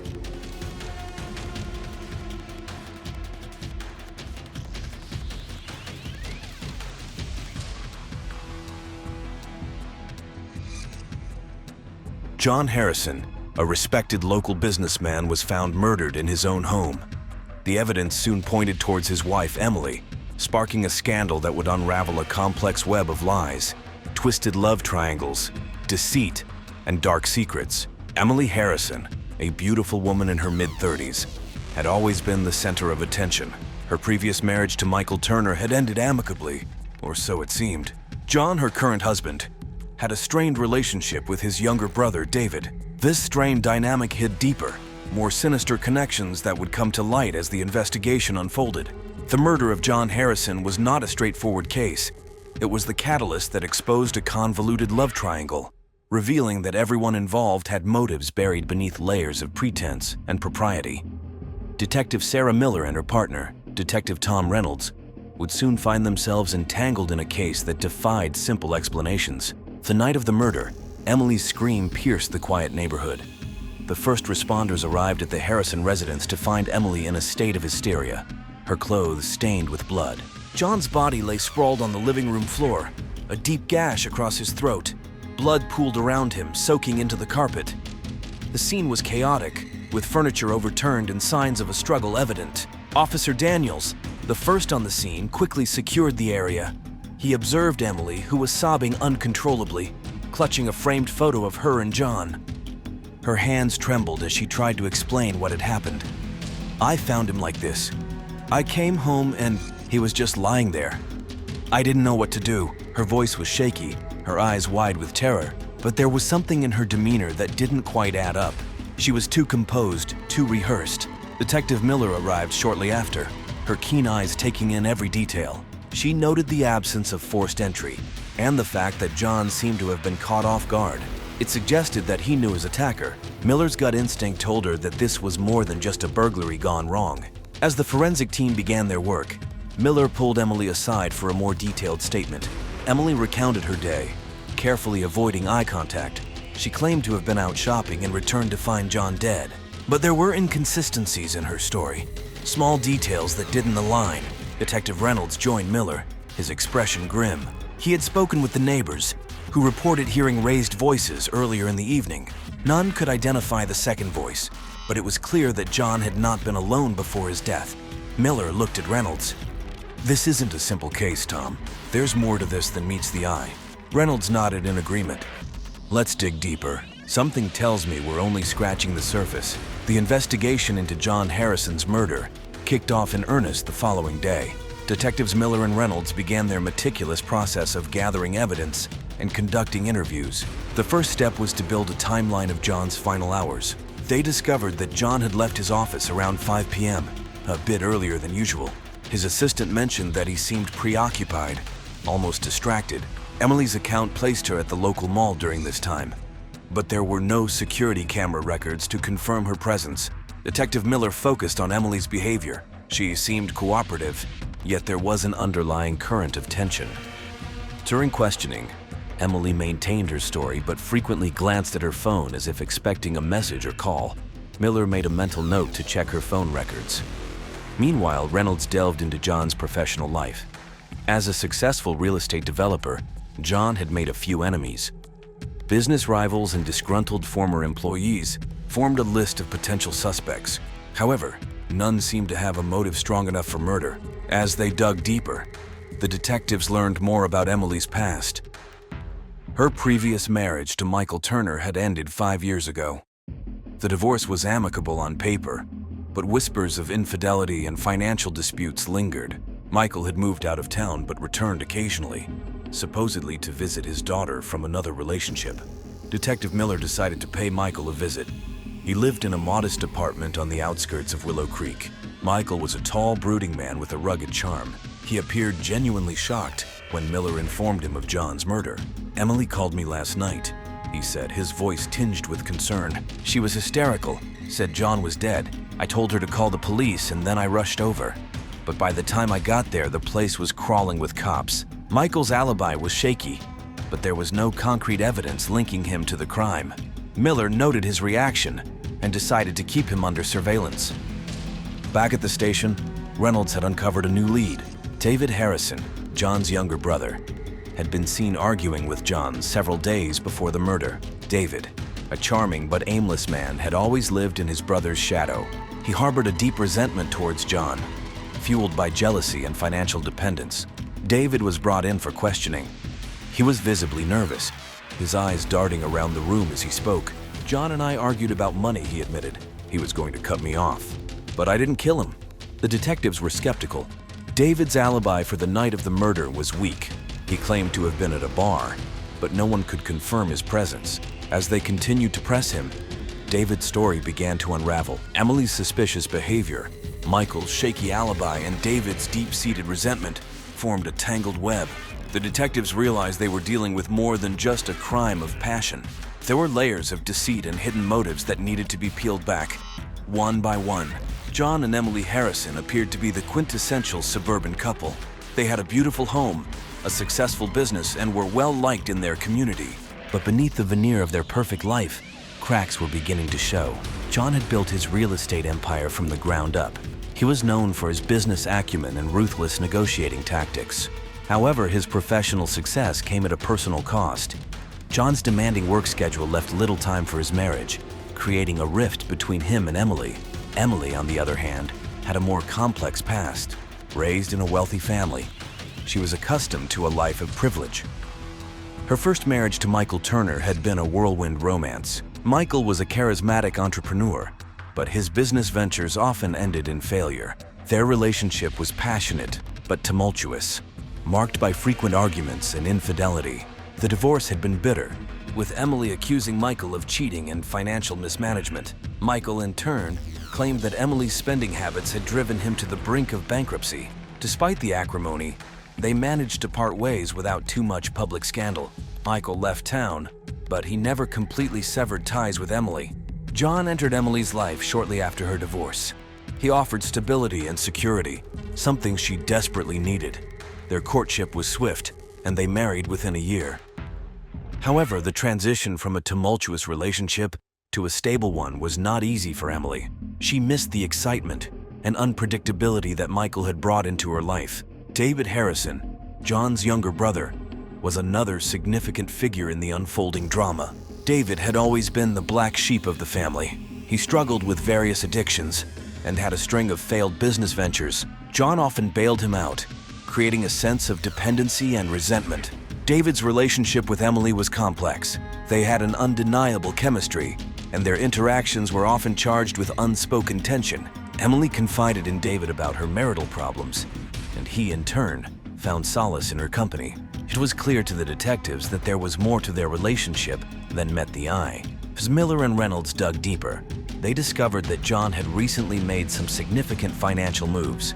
He had taken out a large life insurance policy and transferred substantial assets into Emily's name. These actions suggested that John was either planning for the future or anticipating something dire. Emily's spending habits had also come under scrutiny. Despite her outward appearance of concern and grief, her bank records revealed large withdrawals and unexplained expenses. The detectives began to suspect that she might have been planning to leave John and start a new life elsewhere. Michael Turner, though seemingly out of the picture, still harbored feelings for Emily. He had recently come back into town and had been seen meeting with her on several occasions. Their interactions were friendly on the surface, but there was an undercurrent of unresolved tension and unspoken words. The background checks painted a picture of a marriage on the brink, with each character hiding their true intentions behind a facade of normalcy. John was the pillar of the community, Emily the perfect wife, David the troubled brother, and Michael the ex-husband with lingering feelings. But as the detectives would soon discover, appearances could be deceiving.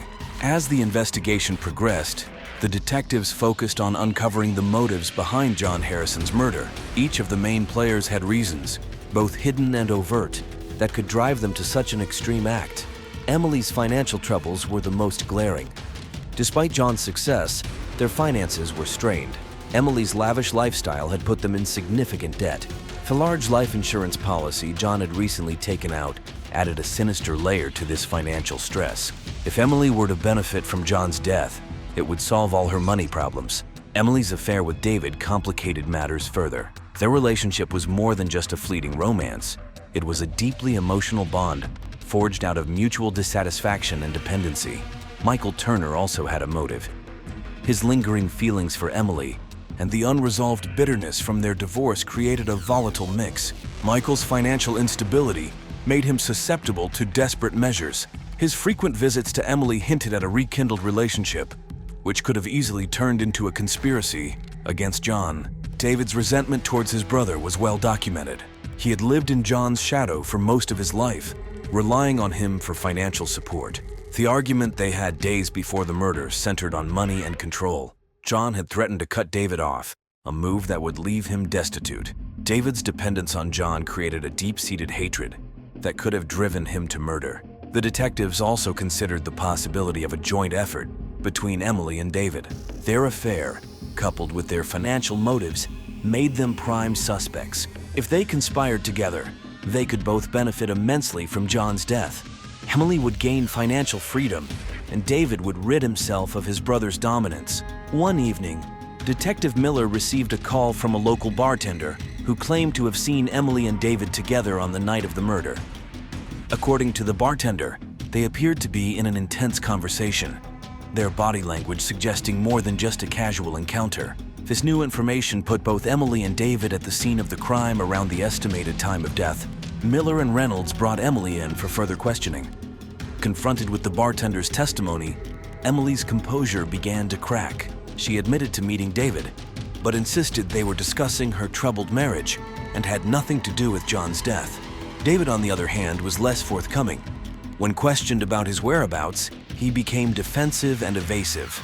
His alibi, which had already been weak, now seemed even more questionable. The detectives pressed him on his relationship with Emily and the nature of their conversation that night, but David stuck to his story of innocence.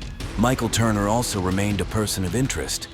His frequent visits to Emily, coupled with his financial troubles, made him a viable suspect. In the midst of these revelations, the detectives encountered several red herrings. One such distraction came in the form of an anonymous tip, suggesting that John was involved in illegal activities. The tip claimed that John had been laundering money through his real estate business. While this lead initially seemed promising, further investigation revealed it to be unfounded. It appeared to be a deliberate attempt to divert the detectives' attention from the true motives behind the murder. Another false lead came from a disgruntled former employee of John's. The employee had a history of making threats against John and had been fired under contentious circumstances. However, after a thorough investigation, it became clear that he had no involvement in the murder. His threats were merely empty words born out of frustration and resentment. The turning point came when Detective Reynolds discovered a series of text messages between Emily and Michael. The messages revealed a rekindling of their romantic relationship and discussed plans to meet secretly. One message in particular stood out. Sent on the day of the murder, it read, "We need to act tonight. John can't find out." Armed with this new evidence, Miller and Reynolds confronted Emily and Michael separately. Emily broke down under the pressure, partially confessing to the affair but denying any involvement in the murder. Michael, however, maintained his innocence, insisting that the messages were taken out of context. The breakthrough in the case came when Detective Miller decided to take a closer look at the phone records and financial transactions. She believed that these would provide the concrete evidence needed to tie the suspects to the crime. The phone records revealed a flurry of calls and messages between Emily, David, and Michael in the days leading up to the murder. The communication pattern suggested a coordinated effort, with Emily at the center. On the night of the murder, there were several calls between Emily and David, as well as a brief call to Michael. This triangulation of communication placed all three suspects in contact during the critical hours. Miller also discovered an unusual transaction in Emily's bank account. Large sum of money had been transferred to an offshore account just days before John's death. This transaction, combined with the life insurance policy, suggested that Emily was preparing for a significant change in her financial situation. Armed with this new evidence, the detectives decided to confront Emily once more. This time, they presented her with the phone records and the financial transactions. Faced with irrefutable evidence, Emily's facade of innocence began to crumble. Emily's voice trembled as she spoke. "I didn't want it to come to this. I just wanted out. John was controlling, suffocating. I needed a way out, but I never wanted him dead." Miller pressed further. "Who did you talk to that night, Emily? Why were you and David in contact so frequently?" Emily hesitated, her eyes welling with tears. "David and we had a plan. We were going to leave John, start fresh, but I swear we never planned to kill him." The detectives knew they needed to hear David's side of the story. When they brought him in for questioning, David initially denied any involvement, but when confronted with the phone records and Emily's partial confession, his resolve weakened. David admitted to meeting Emily on the night of the murder, but claimed that their plan was only to confront John, not to harm him. Emily had convinced him that John would never let her go, and that they needed to make him understand that their relationship was over. Michael's involvement became clearer as the detectives reviewed his financial records. They discovered that he had received a substantial sum of money from an unknown source shortly after John's death. This payment, coupled with the text messages, suggested that Michael was part of the conspiracy. The detectives decided to bring all three suspects in together. In a tense confrontation, they laid out the evidence. Emily's breakdown, David's nervousness, and Michael's defiance created a volatile atmosphere. Miller addressed them. "We know about the affair. We know about the money. It's time to come clean. Who killed John?" Emily, tears streaming down her face, finally confessed. "It was an accident. We confronted John, things got heated, and David lost control. He didn't mean to kill him." David's face paled as he stammered, "It was self-defense. John attacked me and I just reacted. I didn't mean for it to end this way." Michael, realizing the gravity of the situation, added, "I was supposed to help them disappear after. I never thought it would go this far." The detectives had the pieces they needed. The confrontation had turned violent, leading to John's accidental death. Emily and David had panicked, and Michael had stepped in to help cover it up. The murder was a tragic result of a plan gone horribly wrong. With the confessions in hand, the detectives knew they had uncovered the truth. The case was far from simple, but the tangled motives and relationships had finally come to light. The truth was a web of love, betrayal, and desperation. The final confrontation with Emily, David, and Michael marked the culmination of weeks of intense investigation. Detectives Miller and Reynolds had pieced together the intricate puzzle of John Harrison's murder. The courtroom was packed as the trial of Emily, David, and Michael began. The community of Willow Creek, once known for its tranquility, was now a hub of media attention.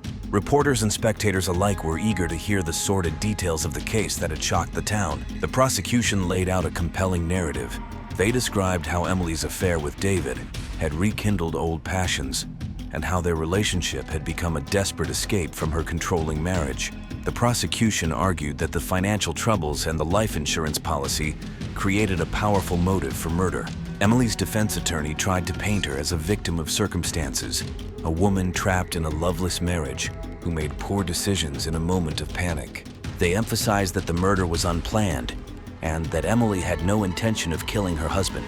David's defense focused on self-defense.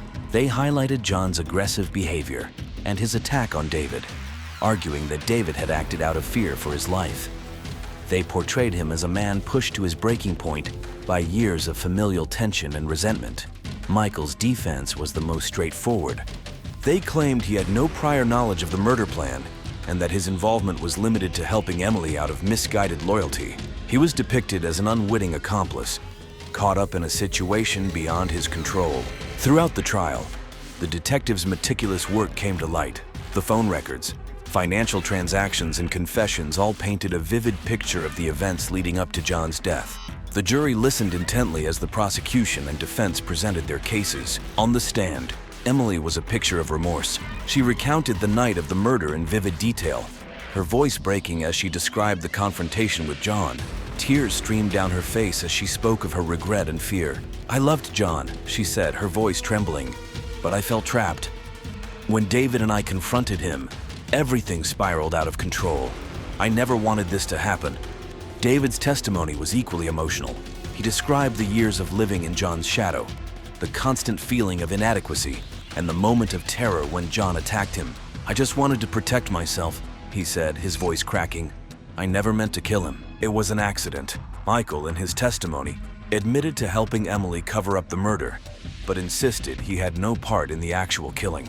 "I made a terrible mistake," he said. "I thought I was helping a friend, but I realize now how wrong I was." The prosecution's closing argument was powerful.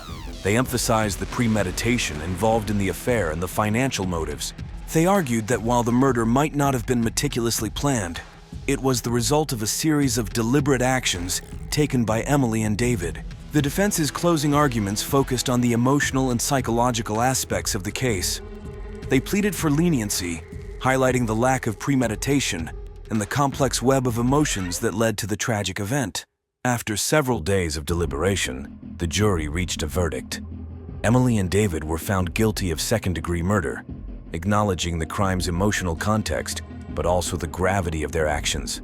Michael was found guilty of being an accessory after the fact, his role in the cover-up undeniable, but his involvement in the murder itself less clear. As the verdicts were read, the courtroom was silent. Emily Harrison was sentenced to 20 years in prison. David Harrison received a 15-year sentence. Michael Turner, though less directly involved, was sentenced to 5 years for his role in the cover-up. The twisted love triangle that led to John Harrison's murder had unraveled, but its impact would be felt for years to come. The truth, once uncovered, had brought justice, but it had also revealed the depths of human frailty and the devastating consequences of unchecked desires.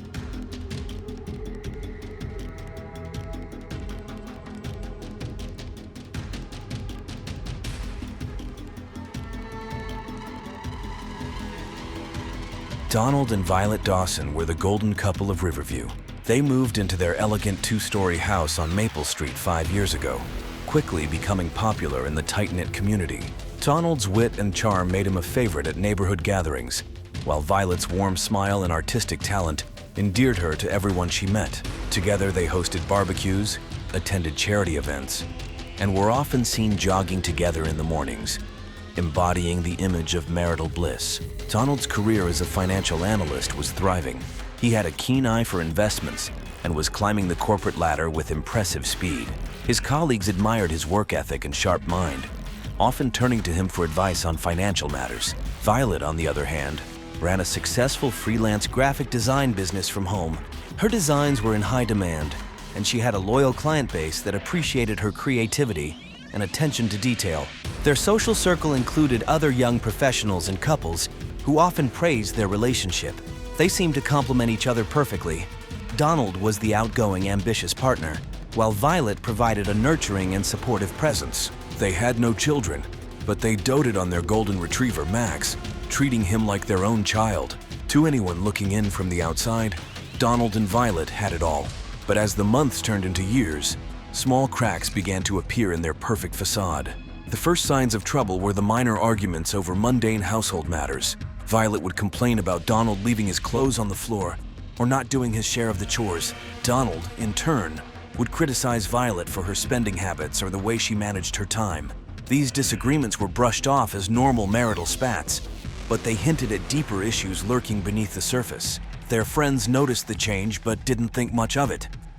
After all, every couple had their moments of discord. However, those who spent more time with the Dawsons sensed a growing tension. Violet's laughter seemed more forced, and Donald's affectionate gestures appeared increasingly performative.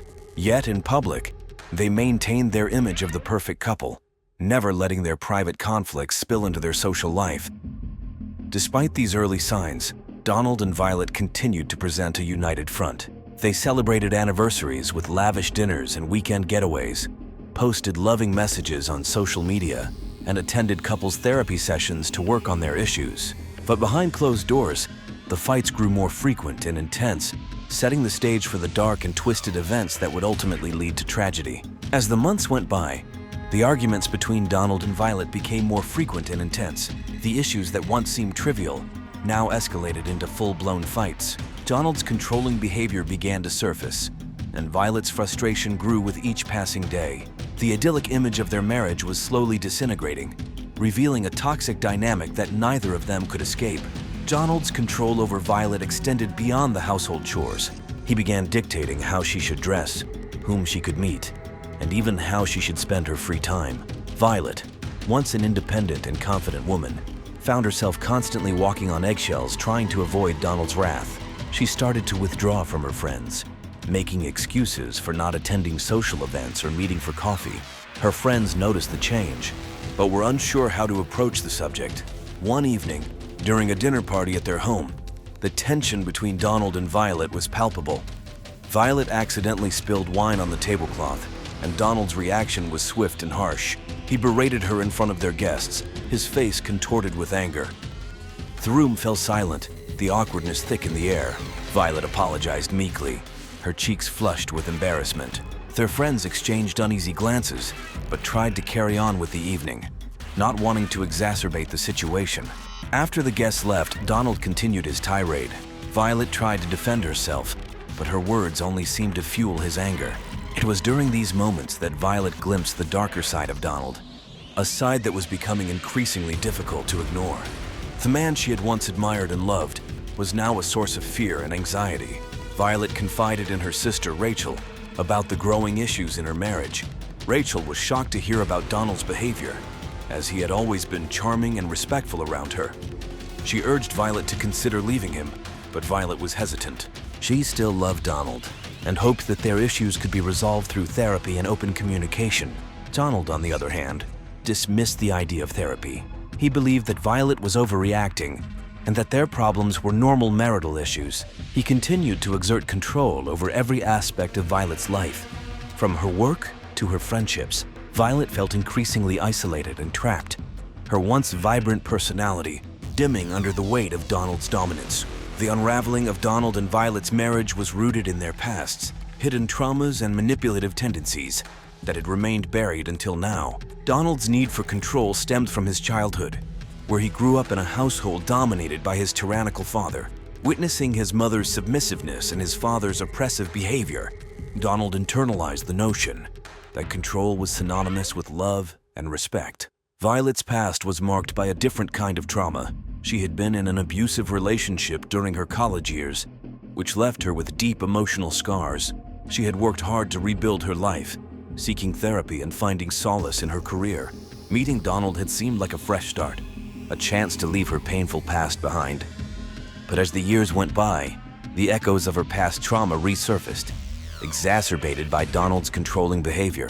Their marriage, which had once seemed like a partnership of equals, transformed into a battleground of wills. Donald's manipulative tendencies became more pronounced, and Violet's hidden traumas were exploited. Donald would use Violet's past against her, belittling her experiences and making her feel unworthy of love and respect. He manipulated her emotions, alternating between affectionate gestures and harsh criticisms, leaving Violet constantly second-guessing herself. Violet's attempts to seek help from friends or family were often thwarted by Donald's interference.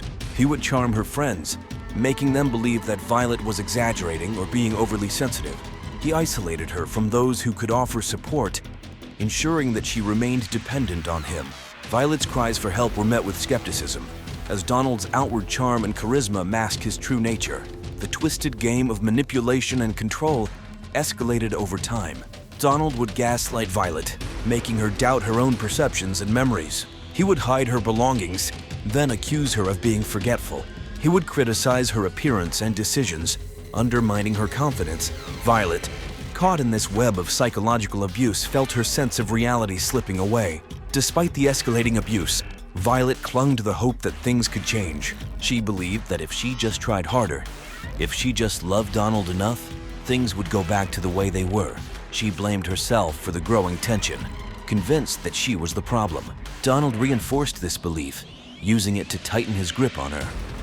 The turning point in Donald and Violet's tumultuous relationship came one night during an argument that escalated beyond verbal altercations. It started as a typical disagreement over household chores, but the tension quickly mounted. Donald's face twisted with anger as he accused Violet of being lazy and ungrateful. Violet, her patience worn thin, snapped back, telling Donald that she was tired of his constant criticism and control. The argument spiraled out of control, with both of them shouting and hurling accusations. Donald's anger boiled over, and for the first time he struck Violet. The force of the blow sent her reeling, her cheek stinging from the impact. The room fell silent, the reality of what had just happened sinking in.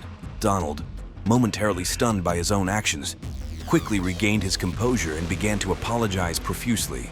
He promised it would never happen again, blaming the stress from work and the pressures of life. Violet, shocked and hurt, didn't know how to respond. She had never imagined that their arguments would turn physical.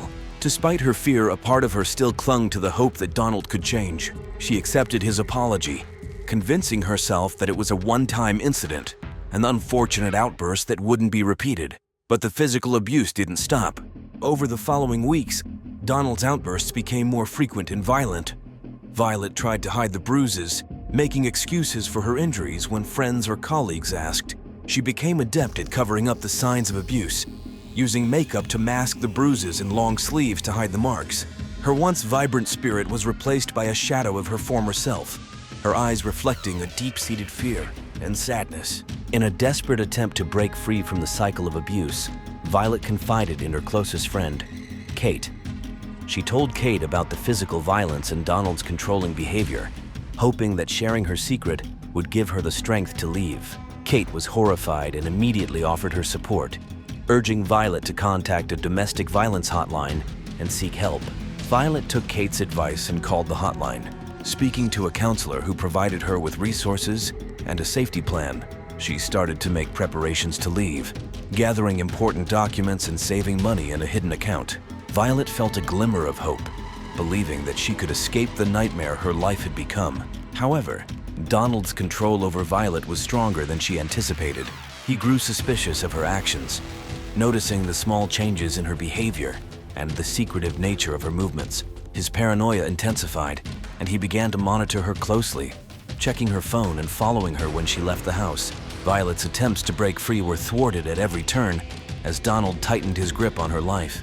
The breaking point came when Violet tried to leave one night, only to be caught by Donald as she was sneaking out of the house with a suitcase. Enraged, Donald dragged her back inside, accusing her of betrayal and threatening her with dire consequences if she ever tried to leave again. Violet, terrified and defeated, realized that escaping Donald's control was more difficult than she had ever imagined. In the days that followed, Donald's behavior grew increasingly erratic. He installed surveillance cameras in the house, monitored Violet's every move, and cut off her access to the outside world. Violet felt like a prisoner in her own home, her every action scrutinized and controlled. The glimmer of hope that had once sustained her was extinguished, replaced by a sense of despair and resignation. The twisted game of manipulation and control had reached a dangerous new level, with Donald's paranoia and violence threatening to consume them both. Despite the overwhelming fear and isolation, Violet continued to hold on to a sliver of hope. She documented the abuse in a hidden journal, detailing each incident with meticulous care. One night, after a particularly violent argument, Violet decided she couldn't take it anymore. The fight had started over a minor issue, Donald accusing her of not cooking dinner to his liking, but it quickly escalated. Donald's rage was uncontrollable, and he beat Violet until she was barely conscious. As she lay on the floor, battered and bleeding, Violet made a silent vow to escape no matter the cost. Over the next few days, Violet meticulously planned her escape. She reached out to Kate through a coded message, arranging a time and place to meet. Kate, understanding the gravity of the situation, agreed to help without hesitation. On the night of their planned escape, Violet waited until Donald was asleep before making her move. She quietly gathered her pre-packed bag and slipped out of the house. Her heart pounded in her chest as she made her way to the meeting spot, every shadow and sound amplifying her fear. Kate was waiting at the designated spot, her car idling and ready to go. Violet climbed into the passenger seat, her hands shaking as she clutched her bag. Kate didn't waste any time, driving away from the house as quickly as possible. The sense of relief Violet felt was overwhelming, but it was quickly tempered by the realization that her freedom was still fragile. They drove to a nearby town, where Kate had arranged for Violet to stay at a women's shelter. The shelter provided a safe haven, a place where Violet could begin to rebuild her life without fear of Donald's retribution. The staff at the shelter were supportive and understanding, helping Violet navigate the legal process of obtaining a restraining order and pressing charges against Donald. For the first time in years, Violet felt a glimmer of hope.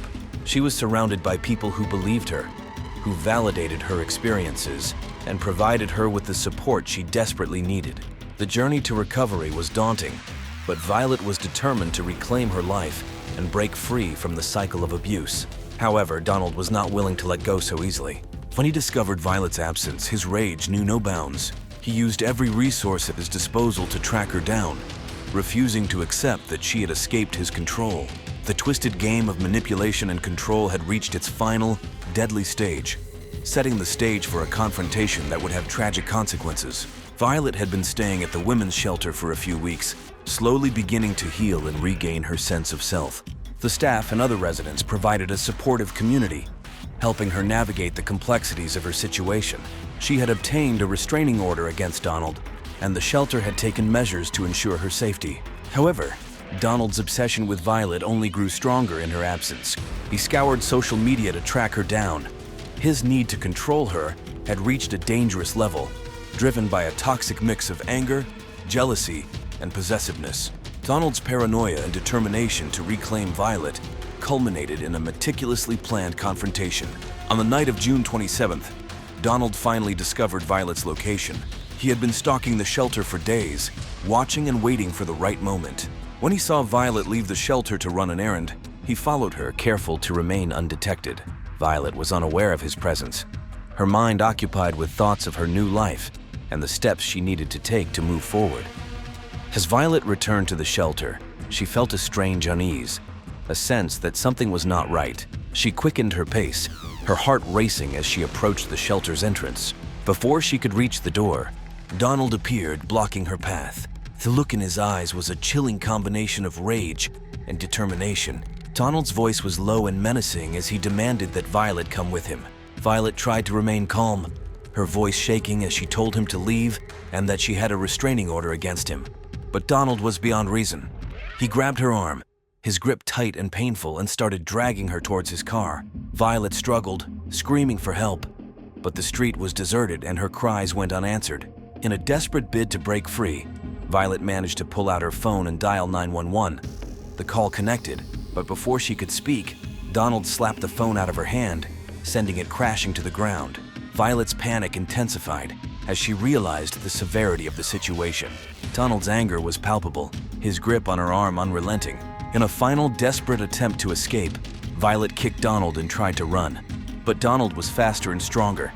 He caught up to her and, in a fit of rage, began to beat her mercilessly. Violet's cries for help echoed through the empty street, but no one came to her aid. Donald's fury was uncontrollable, and he didn't stop until Violet lay motionless on the ground. As the reality of what he had done sank in, Donald's rage gave way to panic. He looked around, realizing that the commotion could attract attention. He quickly dragged Violet's body to his car, his mind racing as he tried to think of a plan. He knew he needed to get rid of the evidence and cover his tracks. Donald drove to a remote area outside of town, a place he knew would be deserted at this hour. He put his hand on her neck. There was no pulse. He carried her into the woods, his heart pounding as he dug a shallow grave. He placed her body in the grave, covering it with dirt and debris. Donald's hands shook as he worked, the reality of his actions hitting him with full force. He knew there was no turning back. After burying Violet, Donald returned to his car, his mind racing with thoughts of how to cover his tracks. He disposed of her belongings, including her phone, and cleaned the car meticulously, trying to eliminate any traces of evidence. Donald knew that the police would come looking for him, but he was confident that he could outsmart them. Back at the shelter, the staff discovered Violet's absence and the signs of a struggle near the entrance. They immediately called the police, reporting her missing and providing details of her situation. The police launched an investigation, quickly identifying Donald as the prime suspect. The investigation was swift and thorough. Donald's history of abuse, the restraining order, and his known obsession with Violet made him the obvious suspect. The police tracked his movements, interviewed witnesses, and gathered evidence.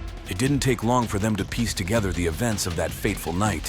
Friends and family were interviewed, providing crucial insights into the dynamics of Donald and Violet's relationship.